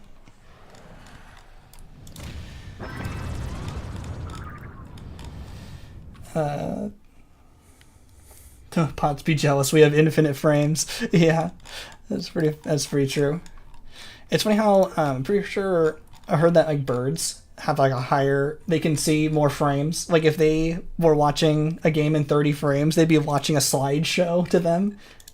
I think it's probably because they need to have more frames for their 3D environment flying. We only have like 2D playing on the ground here, so we didn't evolve super high frame rate. But I think I heard that, or birds can see like super high frames.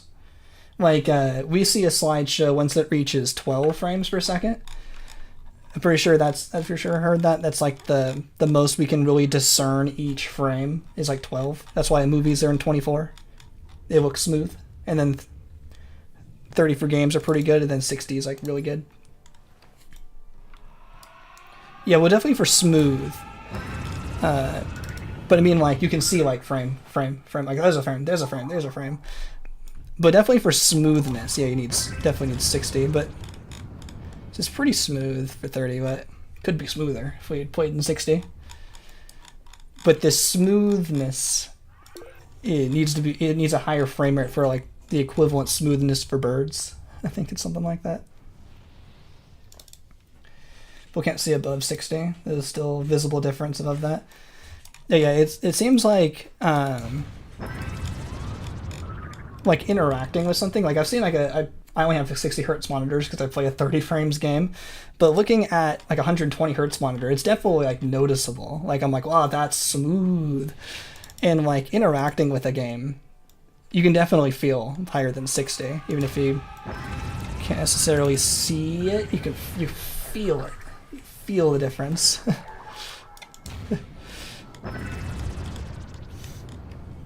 Playing at higher frames.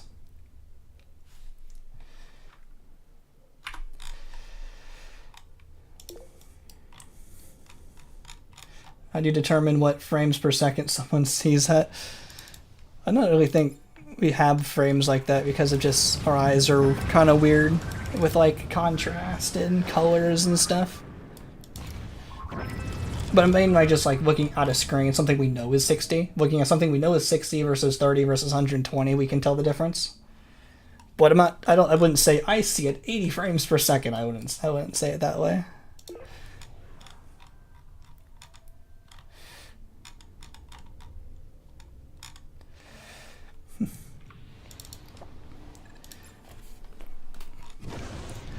Yeah, still appreciate everyone hanging out. Still got a bit more of the stream.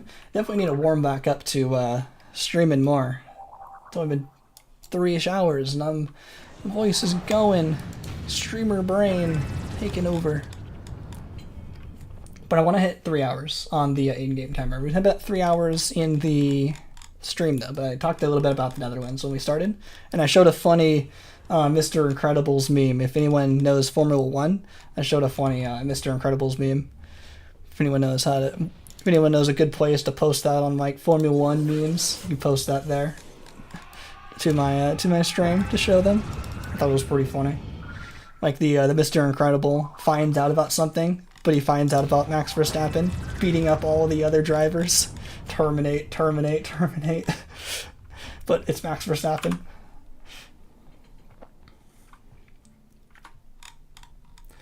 And it takes forever, to clear the Grox. Yep. 30 hours in, 30 hours to go. I think we're going to take about 30 hours total. You still need 8 more eco-disasters. Yeah, more plundering on our homeworld. I feel like I see plundering on our homeworld a lot. I don't know why that's happening so much. But yep, 24 systems plus repopulating maybe 100 of them. Definitely taking a long time.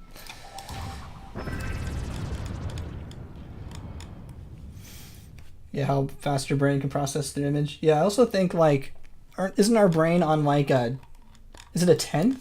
Or is that too much? A 10th of a second delay of like between when our eyes get and our brain understands what we see? I feel like that's too long. A 10th, like 100 milliseconds? Maybe it's less than that, but I think there is some delay.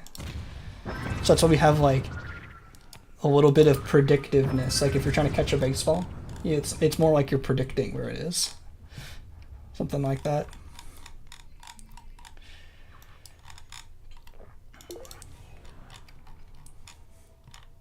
Humans are from Mars. I'm from Earth. Another planet down. It's life, Jim. No, is that Star Trek original series? He's dead, Jim. I've seen the original series, like a long time ago. My dad was really into the original series. He saw it when it came out new when he was young, or maybe not when it was new. Yeah, I think he saw it on syndication by then. Came out in the 60s, right? So maybe a little bit after that. But he got me into Star Trek. I've seen it, but I don't remember every episode. He knows the original series episodes like I know, like SpongeBob, like original SpongeBob episodes, like the first 3 seasons of SpongeBob, like know every line kind of thing. And then, of course, I've seen like most of Next Generation. Deep Space Nine is definitely the best one. And I'm in the middle of Voyager right now. Strange New World is really good. The musical episode, like the best episode of like TV probably. Lower Decks also amazing. And I think like canceling Lower Decks. They need to just make that forever. That show's great. But I'd say Deep Space Nine is my favorite one. You're gonna head off? Yo, thanks so much for all your help and hang out with the stream, Vanilla Cold. I'll probably see more on the Discord as well. Thanks so much. Always really appreciate all your insights and all your help for all my ridiculous questions about how this stupid game works. Really appreciate it. I'll see you later. Thanks for hanging out.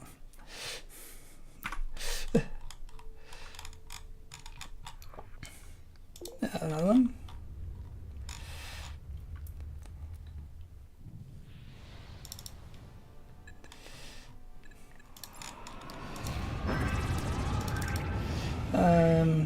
If the Grox could advance and actually take over empires instead of destroying them. That'd be interesting. Like they repopulate by destroying the other systems. That means they could like take over even more. But yeah, thankfully they just destroyed them, so I don't have to keep track of more systems. Them repopulating slowly is already more than I want to do.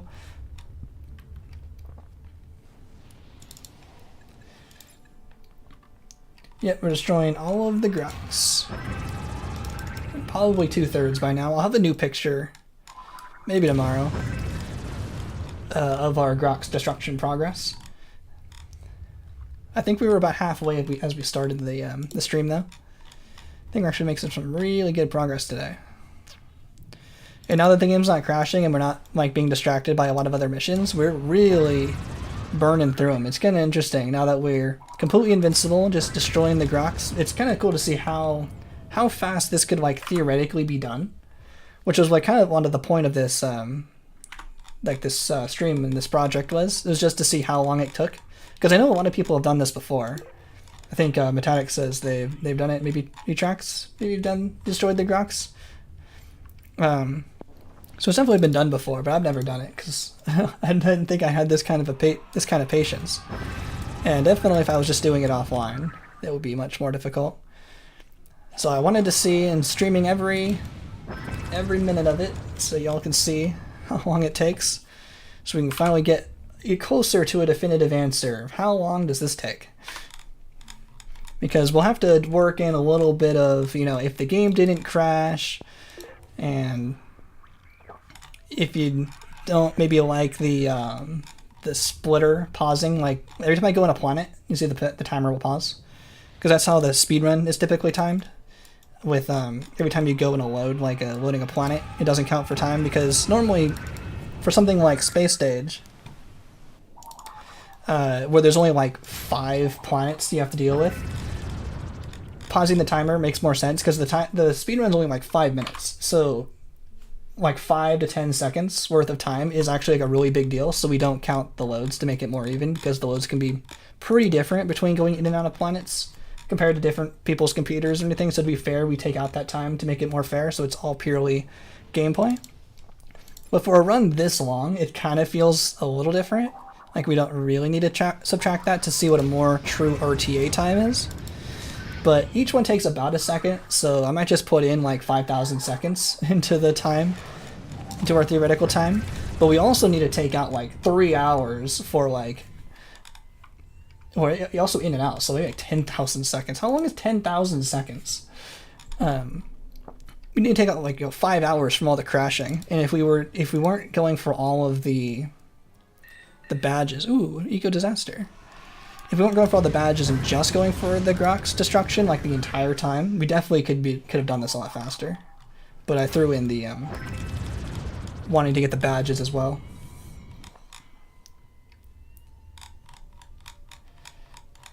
Where is this guy? Oh, that's not even back home. Okay, let's head over there. What if a colony way over here? Yeah, we got all this Grox still to go. Lots of Grox.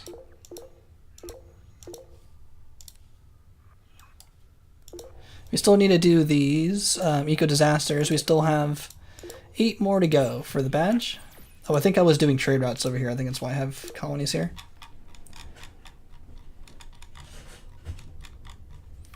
Yeah, humans can't be carnivores because I can eat an apple. They have to be omnivores. There's no way we're be considered carnivores. Like a cat is a carnivore, because they're like not supposed to eat fruit. I mean, like, if you give a dog, they'll eat anything, but they're like not supposed to. But I can eat an apple without getting sick.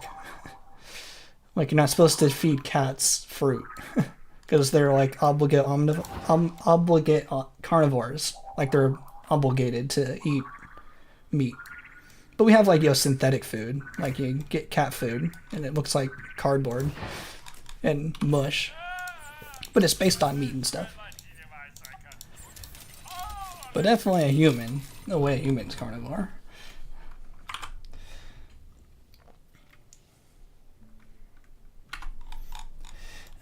Destroy them. What'll happen to a new game? Yeah, if you start a new game, there won't be any Grox, because all the galaxy share the same galaxy, all the different save games.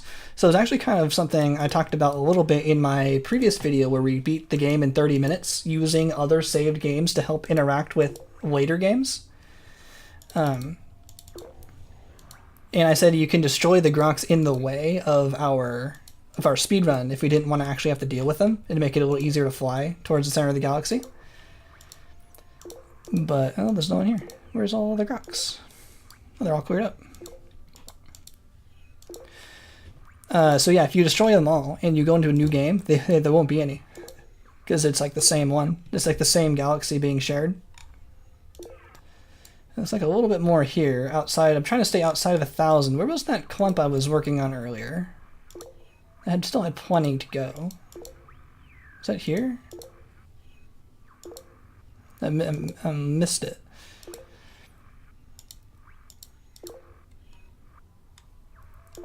Yeah, you can call him a little bit, Diablo. Hit a wall. Was it here? Am I going their place? Looks like this is right. I think I was here. Calm a little bit.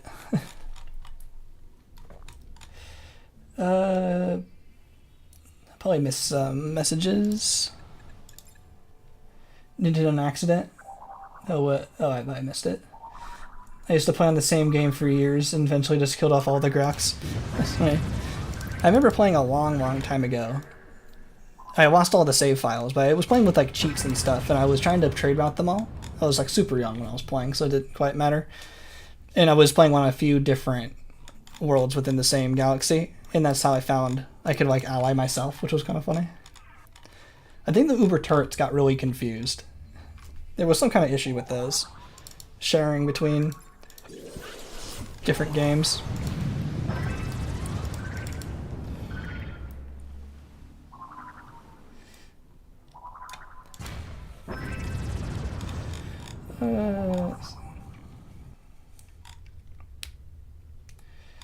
You get them in the tutorial mission.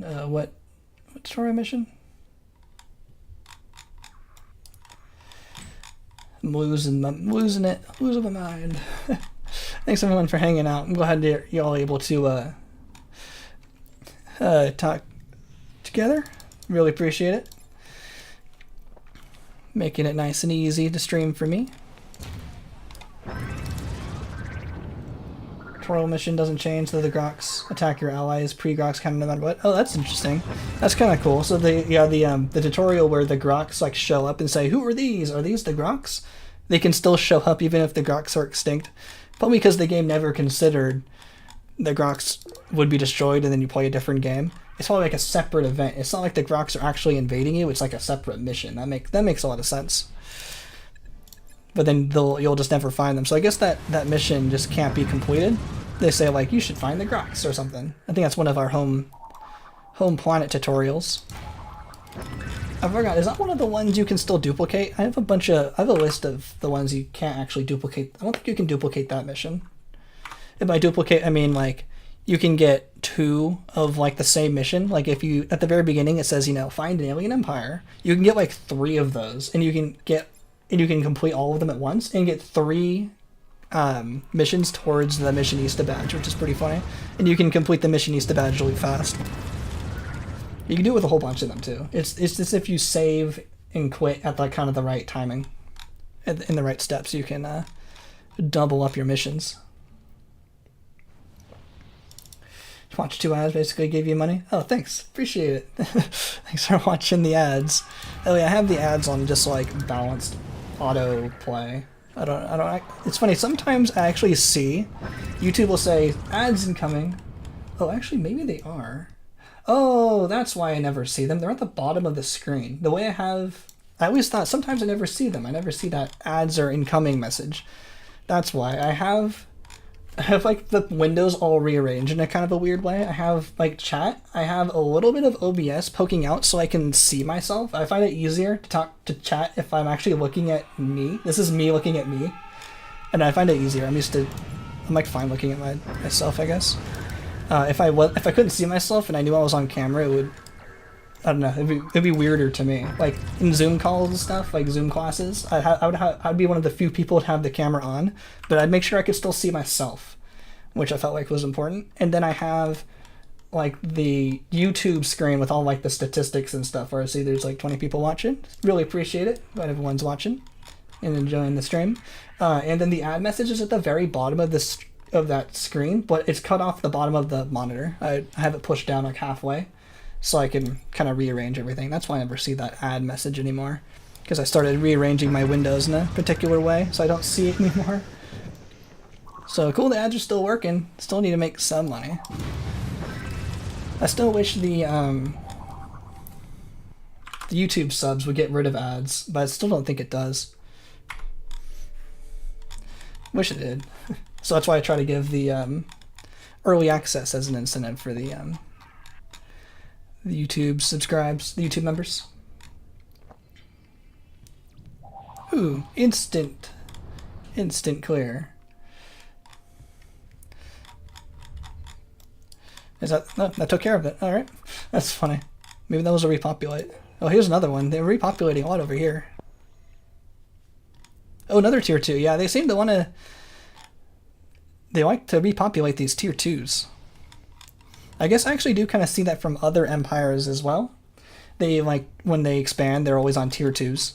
Kind of makes it look like they're developing and becoming stronger because they're now developing tier 2 planets instead of tier 0 planets. So maybe they're kind of following the same rule. But yeah, this tier 2, instant destroyed. Nice. Save us all kinds of time. You don't have to destroy any Groxies. Go in and out, and then they will refresh that the Grox actually can't live on a tier 2 planet. And Then we can move on extra fast.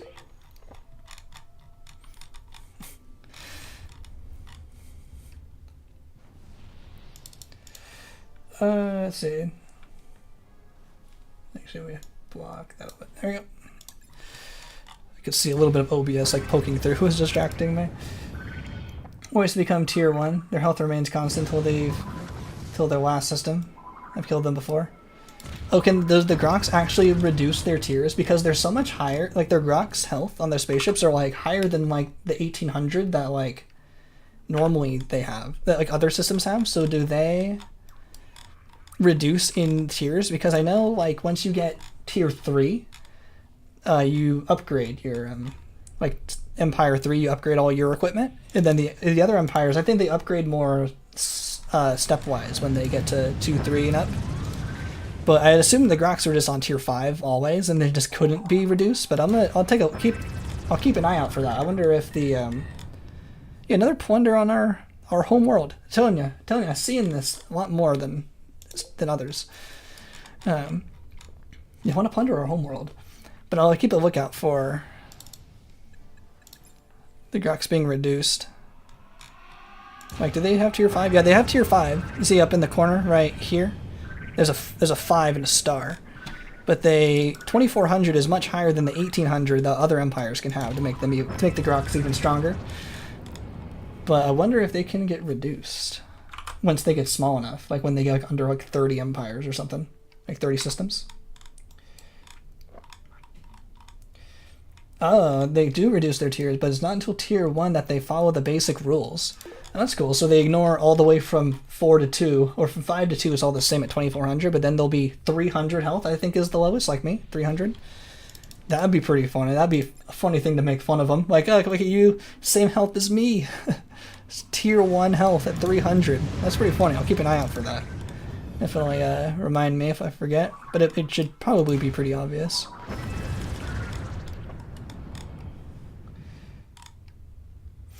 Any explanation for my situation? I saw their health point reduced by like 100 and not by a whole 1,000. I'm not really sure. I just kind of found out just now.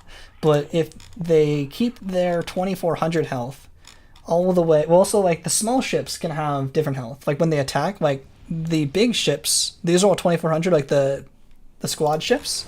But then the little attacking ships are smaller. I forgot what those are. They're probably like 800 or something. But the big squad ships, I guess from tier 5 to tier 2 are 2400, and then I guess they go to 300 when they hit tier 1, because that would be normal spaceship rules. Is 300 health at tier 1. Once you destroy their ships, become pirates too. It's kind of funny the Grox become pirates. Oh, yeah, I guess that makes sense if they follow also the normal rules of destroyed empires. I think they also become pirates when you destroy another empire, and the remaining ships just have to be like empireless. They just become pirate. Maybe pirate's like the default, and then something layers on top, so when that layer gets off they go back down to default pirate. I wonder if it's programmed like that, so like everything's a pirate except if they have like an empire, they will replace the pirate to go with that, but when they lose their empire they go back to their default pirate status. I don't know. That's kind of how it would make sense to me, but as we've seen on our previous discussion, it doesn't seem that Spore follows a lot of this normal programming rules, or what would make sense.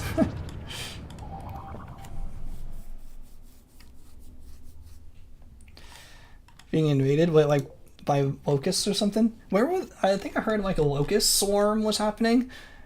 I think were there like locusts? There was some kind of really loud bug or something in the Netherlands, in like the rural Zwala area, and they're like, dang, those are loud. And I'm like, imagine like 1 million of those. Is it like a bug invasion, you mean? I don't know.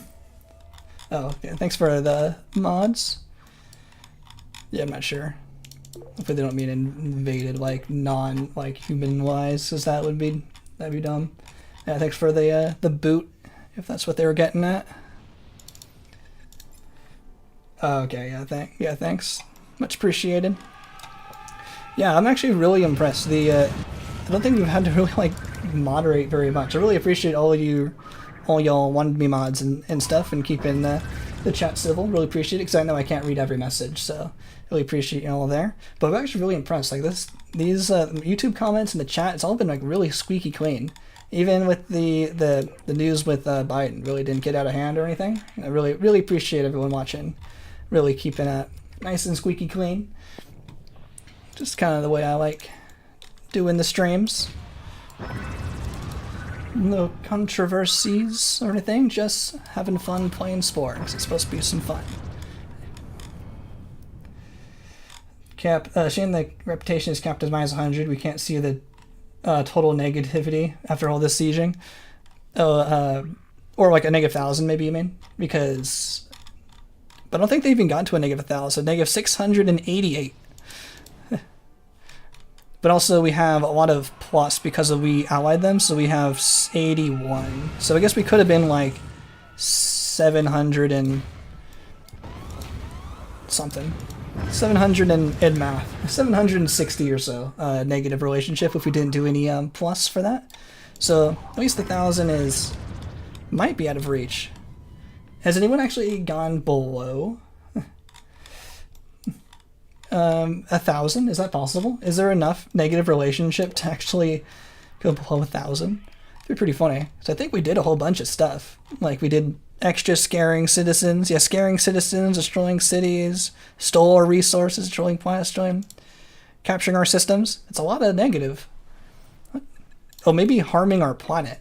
Ooh, that might be a good one. Raising the terror score up to terror score 1, which they consider harming our planet. I'm not sure if I missed that. Maybe that was already there. But that might be another -100, so maybe we could get like -880. Not sure what the other ones could be. I don't know why we can't get Grox to survive on Terra Score 1 other than arbitrary nature and technology. Yeah, it's just a gameplay choice by Maxis. There's no like explanation other than that's just what they chose to. That's kind of how I see it, but it's just kind of cool to be different than normal systems.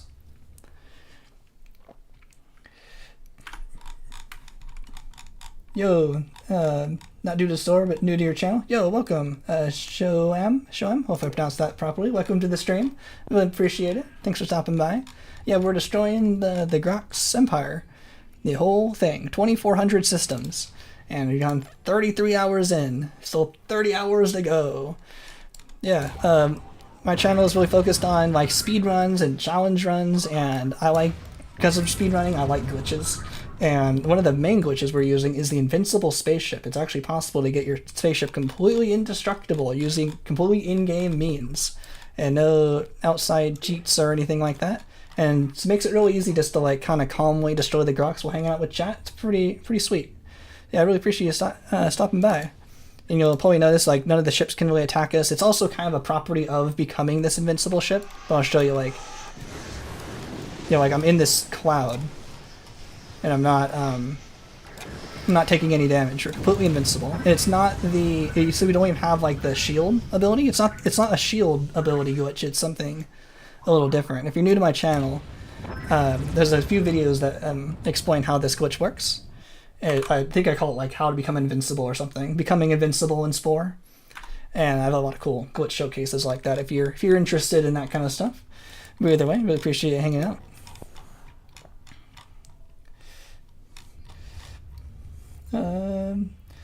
Want to know, have either of you claimed all the Grox territory? This is actually my first time really going this deep into the Grox destruction here. I don't even really plan of claiming the Grox territory. I'm just going to destroy it and call that good. But I'm pretty sure Metatic has destroyed the Grox, and Trax as well. They at least destroyed the Grox. I think they probably did it in like real time, like starting one day, then finishing a couple weeks later. Like I've been doing like 3 hours a week, so it's been a couple months.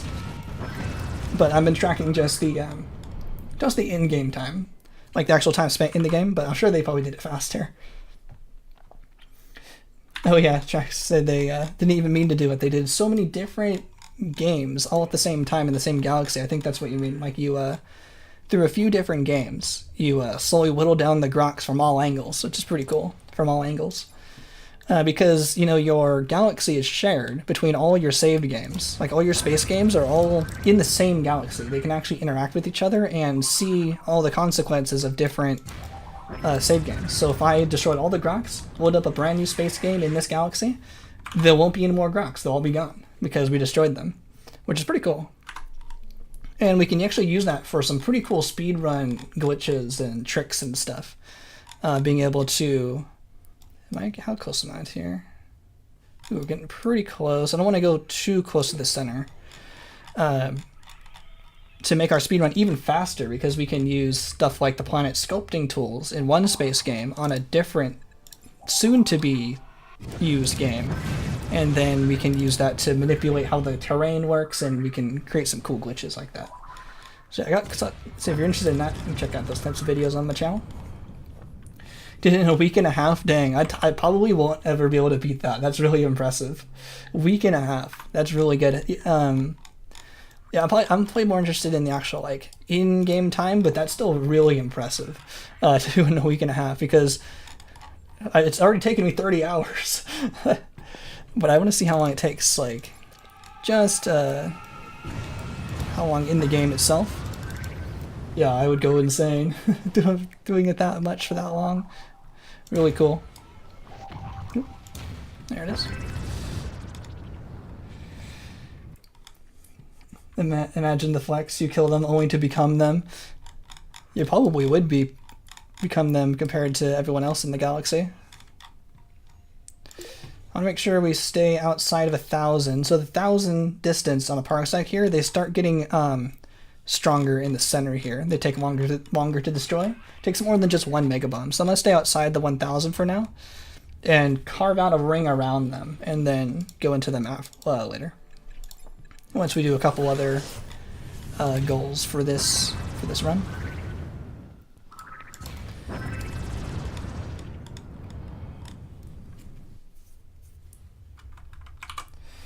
Did I ever mention how good that Ocean Light save was? Ocean Light? Skullens says. Insanely how amazingly you got it. Oh, is that about how... I think in the creature stage glitches video, I showed how if a nest spawns underwater and you try to go to the nearest land thinking, oh, I'm just in the ocean, I'll just go on the land, the sea monster gets you, can eat you through the ground because the ocean and land are basically flipped. The ocean is safe, but the land is guarded by the sea monster. I actually didn't get that like naturally. I like forced that to happen using the planet sculpting tools. It might be a like 1.0 version glitch, because I really haven't seen that happen naturally, but I know so many people had seen it that I wanted to at least show how it, like what that happens and like how to get out of it, because I showed like you can just migrate to another nest and then you become, if you find another nest to migrate to on the continent, that then becomes your safe home continent again, and then the ocean is then guarded by the sea monster. But I basically forced it to happen. It didn't happen naturally. I don't think I've ever seen it happen naturally, but I also don't really think I played on the 1.0 version like that much back in the day. I pretty much went to the patch pretty fast as soon as they were out. Had a Spore save where I played Ocean Lights, and the space stage was horrifically good. I'm not sure. I mean, Ocean Lights? Is that like a term? I type in Ocean Lights? Ocean Nights? That's a bird. I'm not quite sure what you mean, but that's pretty cool if you have a cool encounter. Did you mean Did you mean that I got it? Oh, it's the name of the species, Ocean Light. Oceanolite. Oh, your own species, or a species you encountered in the game? Because I don't think that's like a normal species name in this game. Sorry, I'm not quite getting it. I'm probably just screamer brain. Can't think anymore. Getting tired. But oh, your own bird dragons. Oh, nice. Okay, I see. It was your own species. That's pretty cool. If you, I'm not sure if you're in the Discord or not. I'm not sure if I recognize your name. But if you want to join the Discord, there is plenty of channels to show your own creations if you wanted to to show us there. Be pretty cool if you're proud of your creation there. I'm sure there are others who would love to see it as well. There's the link in the old description there. When you're destroying the Grox, spent like 10 hours between leveling up the captain and all 10 to get Fanatical Frenzy and Return Ticket. Oh yeah.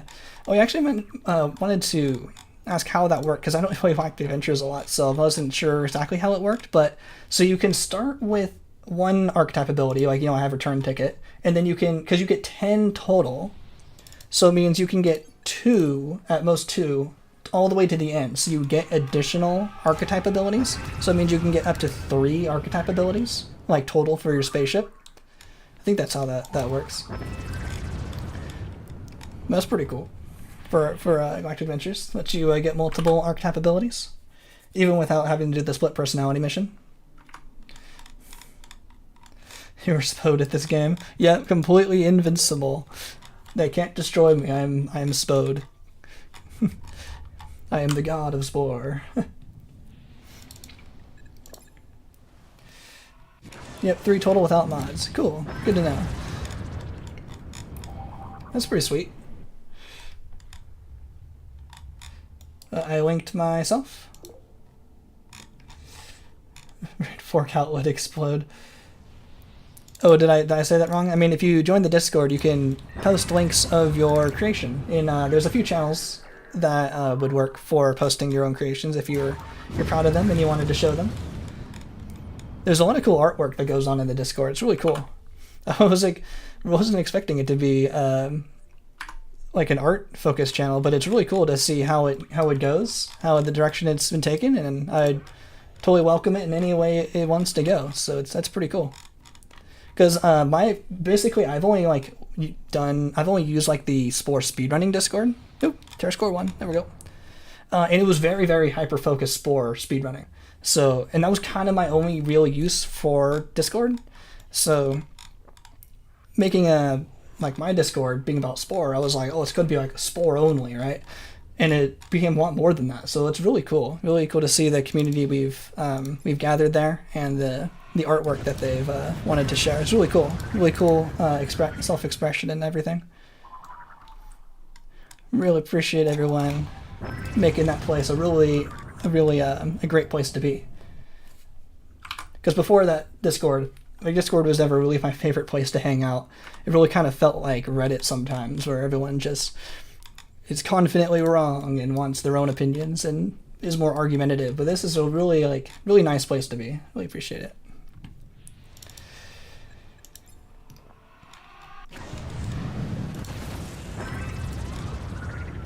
You watched your 2 iceberg videos. Oh, I don't think I made the iceberg videos. I made the tier list videos, but the iceberg videos, I think I know what you mean. There are 2 iceberg videos on YouTube. Those are really good too. But I didn't make those ones. But definitely worth checking out. If you haven't seen those, check out the iceberg. Spore iceberg. Pretty good. Yeah, that's the kind of community lore that I actually don't really know too well. It's just pretty cool that someone else knew it as well.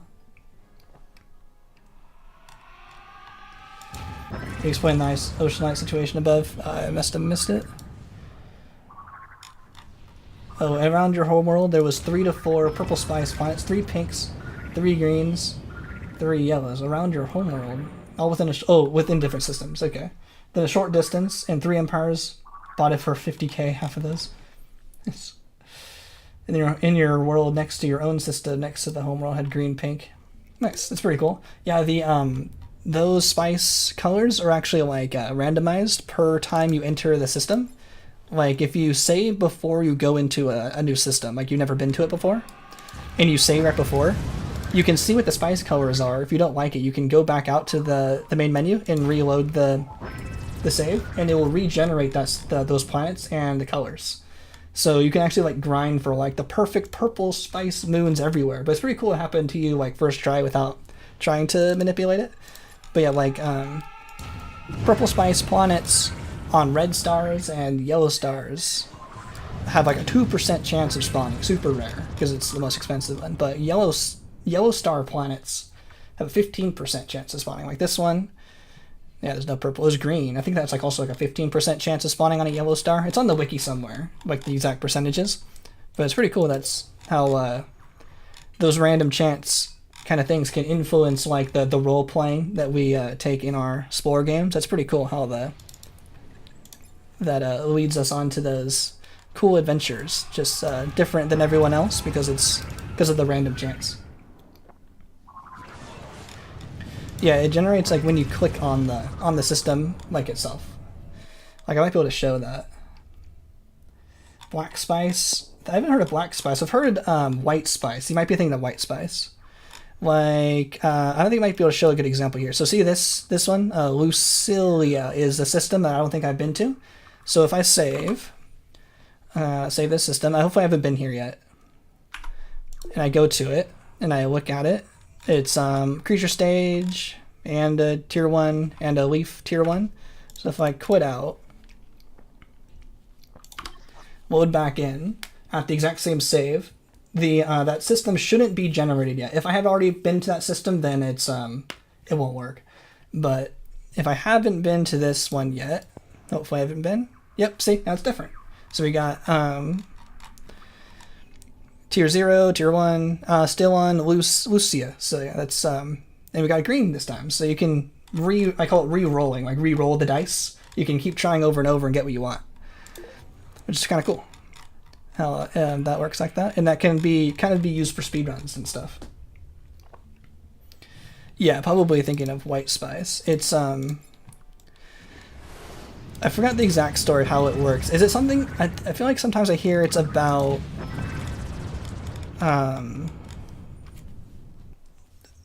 like gas giants having spice or something. But I'm not quite sure. I don't quite remember anymore.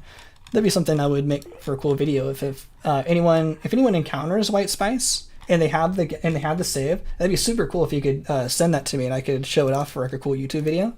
I'd definitely give you credit for it because I love giving credit where it's due.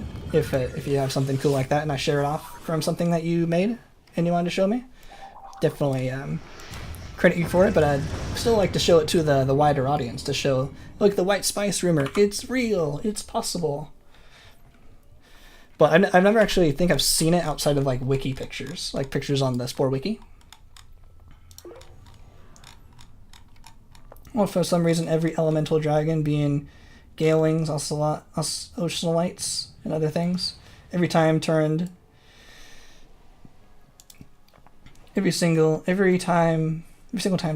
became an arc of having to get past them. Oh, that's cool. You can have your own built-in story. I think that's why I feel like a lot of people say they don't like Space Stage because it's like boring and repetitive. I feel like they're missing out on the role play potential that Space Stage could go if that's what you're going for. I find a lot of fun with Space Stage. Watch a lot of Star Trek, pretend I have a federation with all my allies and stuff. It's pretty fun.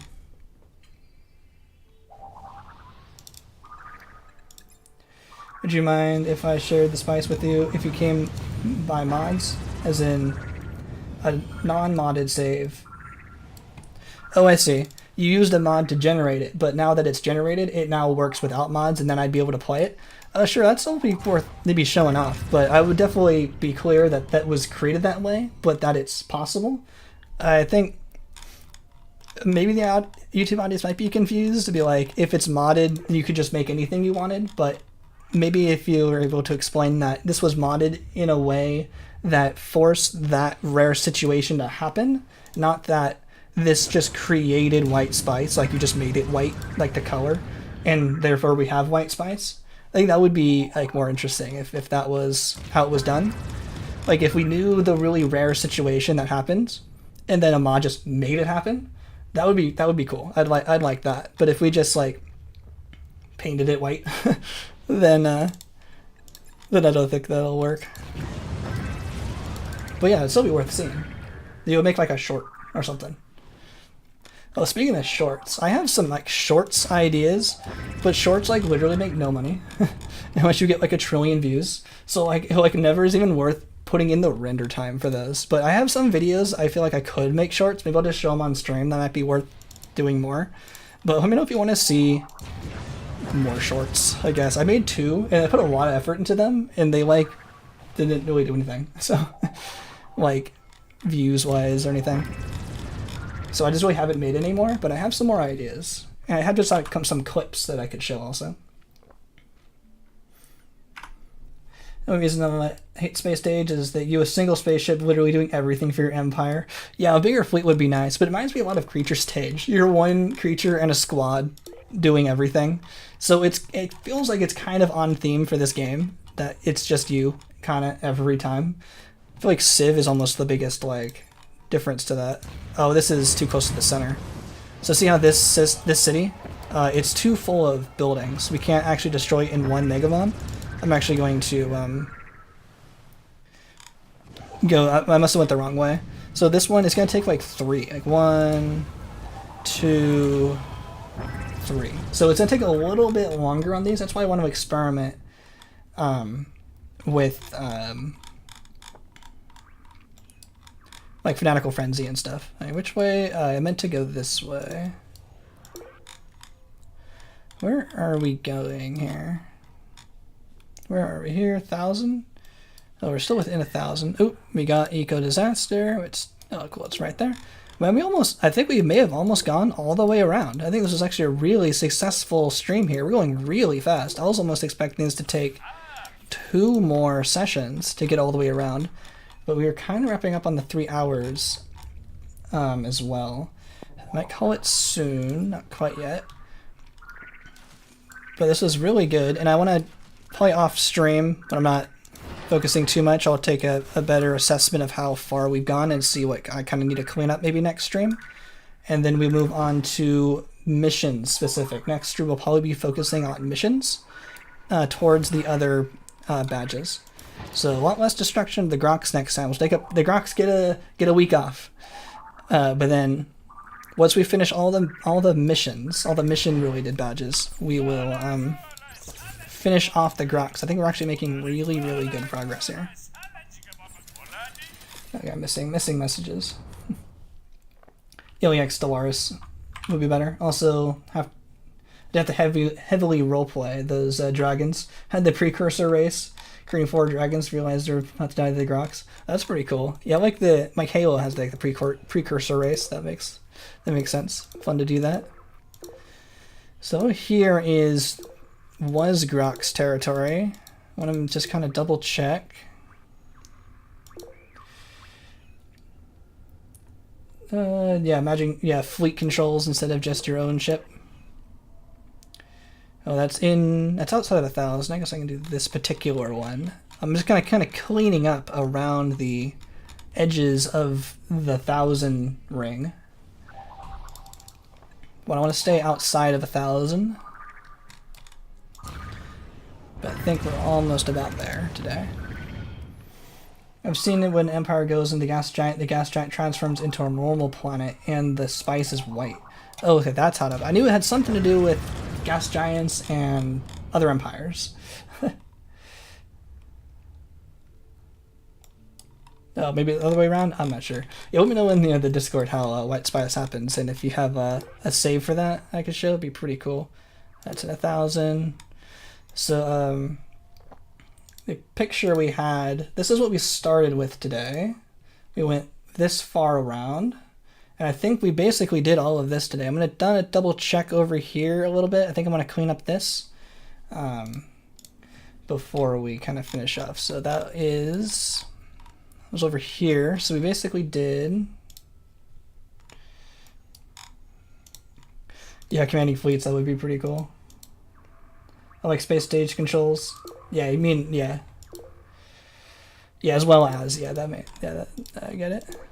Makes sense, yeah. Adding more stuff is always good to the game. But I think this is all cleared. Let's see, is this isn't Grox territory anyway.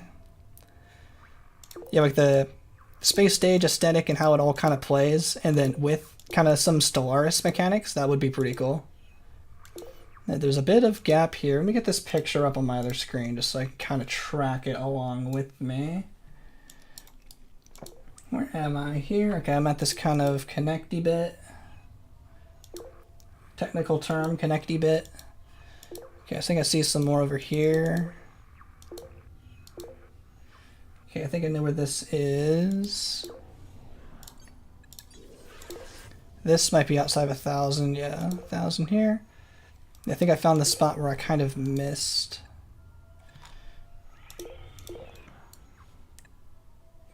Okay, this bit looks like it's still kind of... I may have missed this part.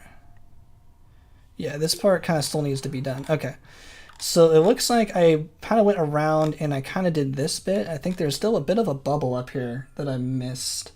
But I think I'm going to save that for next week.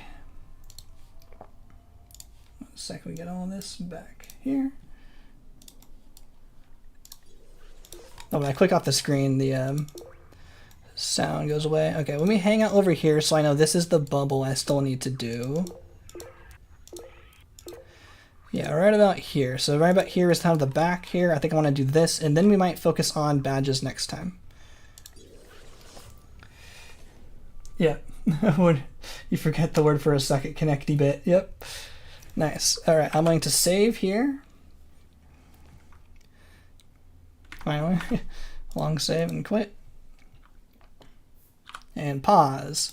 There we go. Let me just make a copy of that. Been about 3 hours and me voice is going.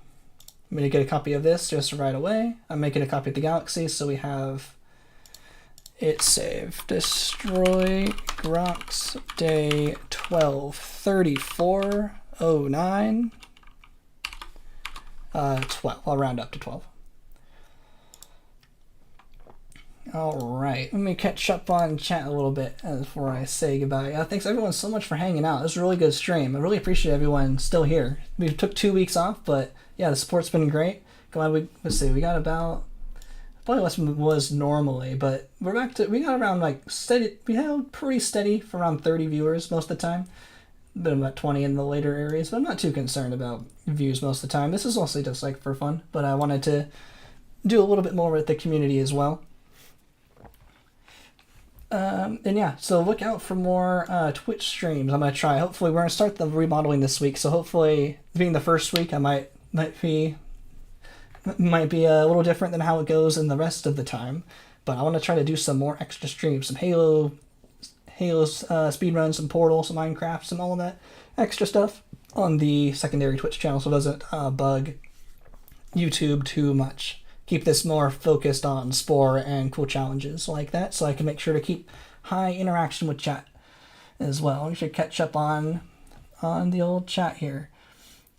Let's see, white spice is value 0. It's because gas giants aren't supposed to have white spice, so it's the value 0. Oh, that's interesting. So it's like kind of like what I was thinking about with the pirates earlier. So it's like a default value when something is applied on top of it. When that thing that's applied on top isn't there and it removes, it goes down to like the base form. I kind of get that. And it makes sense to me because I've been doing a little bit of like Halo mods where like you can make your own encounters and stuff, and that's a lot about how the enemies work, where there's like a base character, like a base grunt or something, and you apply stuff on top of them, and that way you can kind of make forks and stuff, and it all kind of generates from the original base form. So it kind of makes sense in that kind of stacking method to me. Yeah, connecty bit. Yeah, I'll make a new picture of our Grox destruction progress probably by tomorrow. Give myself a day to get through that. Do a clean sweep around here. So it looks like we have a little bit more to go here, but most of the outer ring is almost done. I'm going a lot faster than I was even expecting. So we'll probably clean up this bit, do a lot of missions. So it's kind of part destroy Grox, part mission stuff for the badges. Hopefully that goes quickly, and then we'll be back to destroying the Grox in the center, and then we'll be finished. And hopefully, probably 50 to 60 hours is my current projection. It's pretty cool. White spice isn't technically spice. Okay, if you don't call it a better explanation. Does it make sense because you can't like sell the white spice? It's like, it's not even like, there's people say like you can't even like really do anything with it. So there's probably more details that I don't understand, but that's pretty cool. That's the kind of cool stuff that we could do that we research really and get the details really specific and hammered down if I were to make a cool video about it later in the future.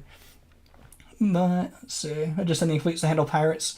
Yeah, there's so many pirates in space stage. We need to find where the pirates are hanging out. We need to conquer the entire galaxy, and there would still be pirates. It's possible with mods. Good luck. Hope you managed to destroy the Grox. How do you feel about Dark Injection? I haven't actually played any mods like that. That's why I liked that poll that I did on YouTube. I was like, do you play Spore with mods? And I was actually kind of surprised how like few people played with mods. I thought that was going to be a much more widespread thing. It was like 15% didn't play with mods, 65% didn't, only 15% did play with mods, but like 70% didn't play with mods. Then like 20% just said see results. So I haven't actually played with it. Maybe one day we'll get more into mods, but I haven't actually played it yet. So, but I heard that one's like that one was the most suggested one, so it's probably the most popular. So it's probably pretty good. Yeah, play with mods. Is there another mod that adds a high security drones to your planet, like AI? Because you kind of have the Uber turret. Can you kind of like use the Uber turret mod or Uber turret AI and because it kind of works when you're not there, which is pretty cool. It's always surprised that the Uber turret works when you're not present. Because a lot of that kind of stuff, you need to like be there for it to kind of load the planet. But maybe it activates it when the disaster happens, like the like when you're getting attacked, it activates that planet so it can handle it on its own. Yeah, I'll probably ask Real Cold about the more explanation about White Spy, especially if I was going to make a bigger video about it. That'd be pretty cool. White Spy doesn't have a description, doesn't have a name, it's not even an item. Huh, that's funny. Agilmon makes every non-Grox planet white spice. You can. The only way to get spice is you have to destroy a Grox planet to get one. To get some spice, that'd be pretty funny. You're really not supposed to have it. Dark Injection is only for adding parts, creature creation, nothing else. Nice and non-cheaty. Oh, that makes sense. Yeah, I'm not super big on like creations and stuff. I like doing like speed runs and like more like the game outside the creators, but definitely a big like acknowledgement or appreciation on those who do like using the creature creators. Like I know like Dark Edge TV, they're really good at the creature creator, and it's definitely a different skill set than I have. I don't have any of those that skill, but it's really cool to see what people can make. And the Discord has a lot of really cool creations that would be far better than mine, which is pretty cool. That everyone's different, having their own skills and specialties. And Tech Fleet. Dark Edge is a good creator. I've got to check her as much as I should. Yeah, I'm not sure if they make too many videos lately, but I definitely remember watching them in the day. I really like all these Spore creators. Or a Bog Boy? I think so. I think I've watched some when I don't think they do Spore like every video. I know like the main ones, Spiffing Brit when they do Spore's fun. I just watch his videos anyway. But so when he does Spore, it's like a bonus because I watch Spiffing Brit anyway, because I like Spiffing Brit. Ambiguous Amphibian, I watch his Spore videos, really good. I think Bog Boy, that one was good, where he was when he did like the fastest creature. I mean, like not technically fastest, probably we could probably beat it in and stuff, but for YouTube fun, it's fine. Saying like I made the fastest creature. I mean, like as a speedrunner and trickster and glitch hunter, I'm like, oh well, not really, but it's fun for the video, and I always like the videos anyway.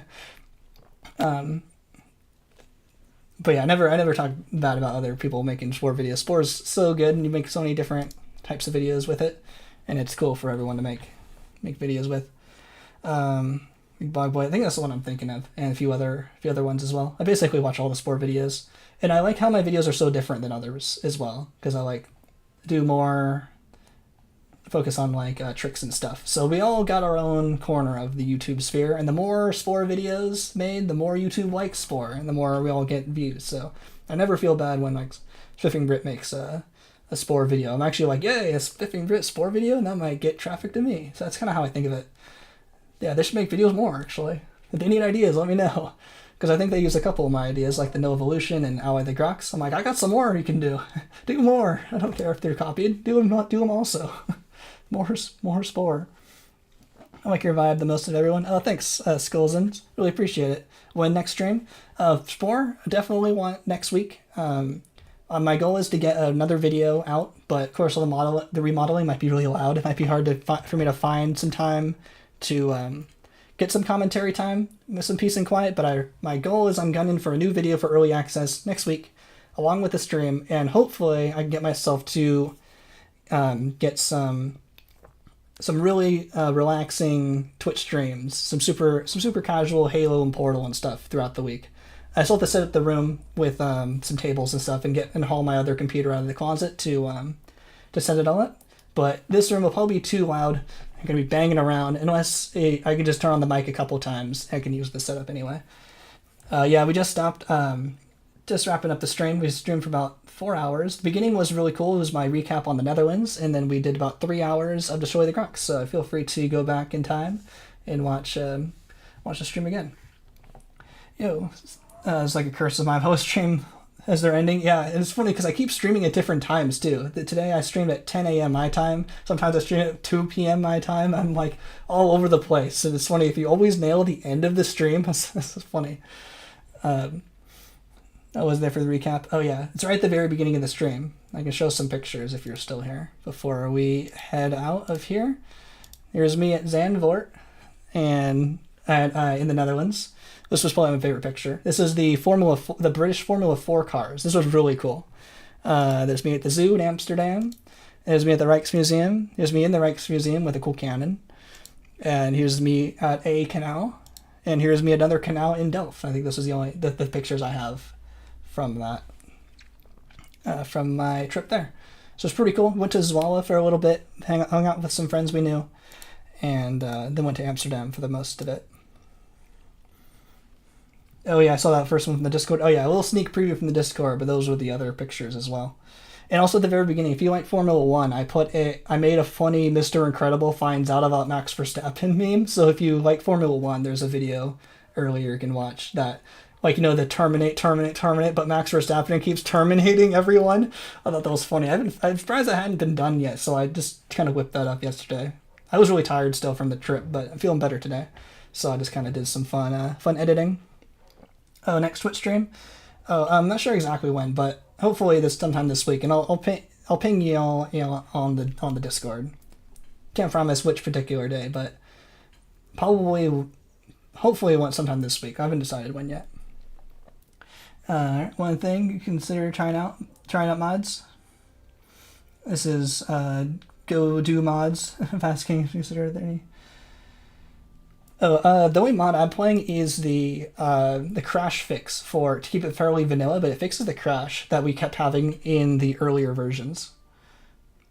Oh yeah, separate ping. I was actually thinking about that. I was almost thinking of not like pinging because it's such like a the Twitch stream or like a YouTube stream is a bigger deal than Twitch. So, oh yeah, crash fix. Where do I have a link for that?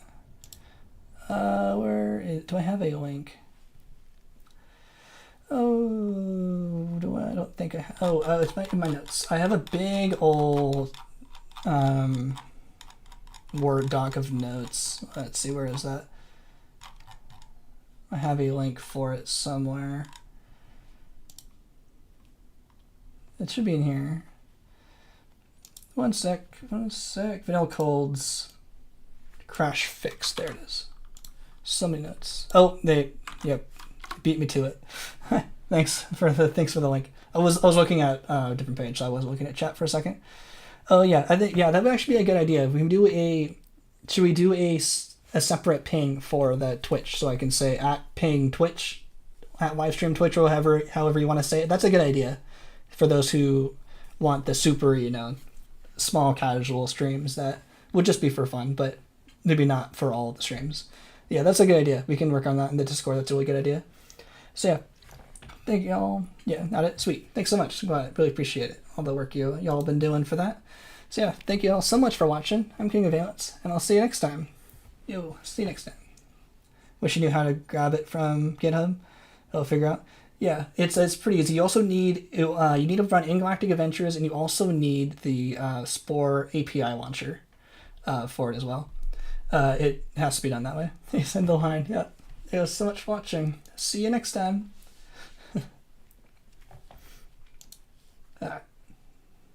See ya.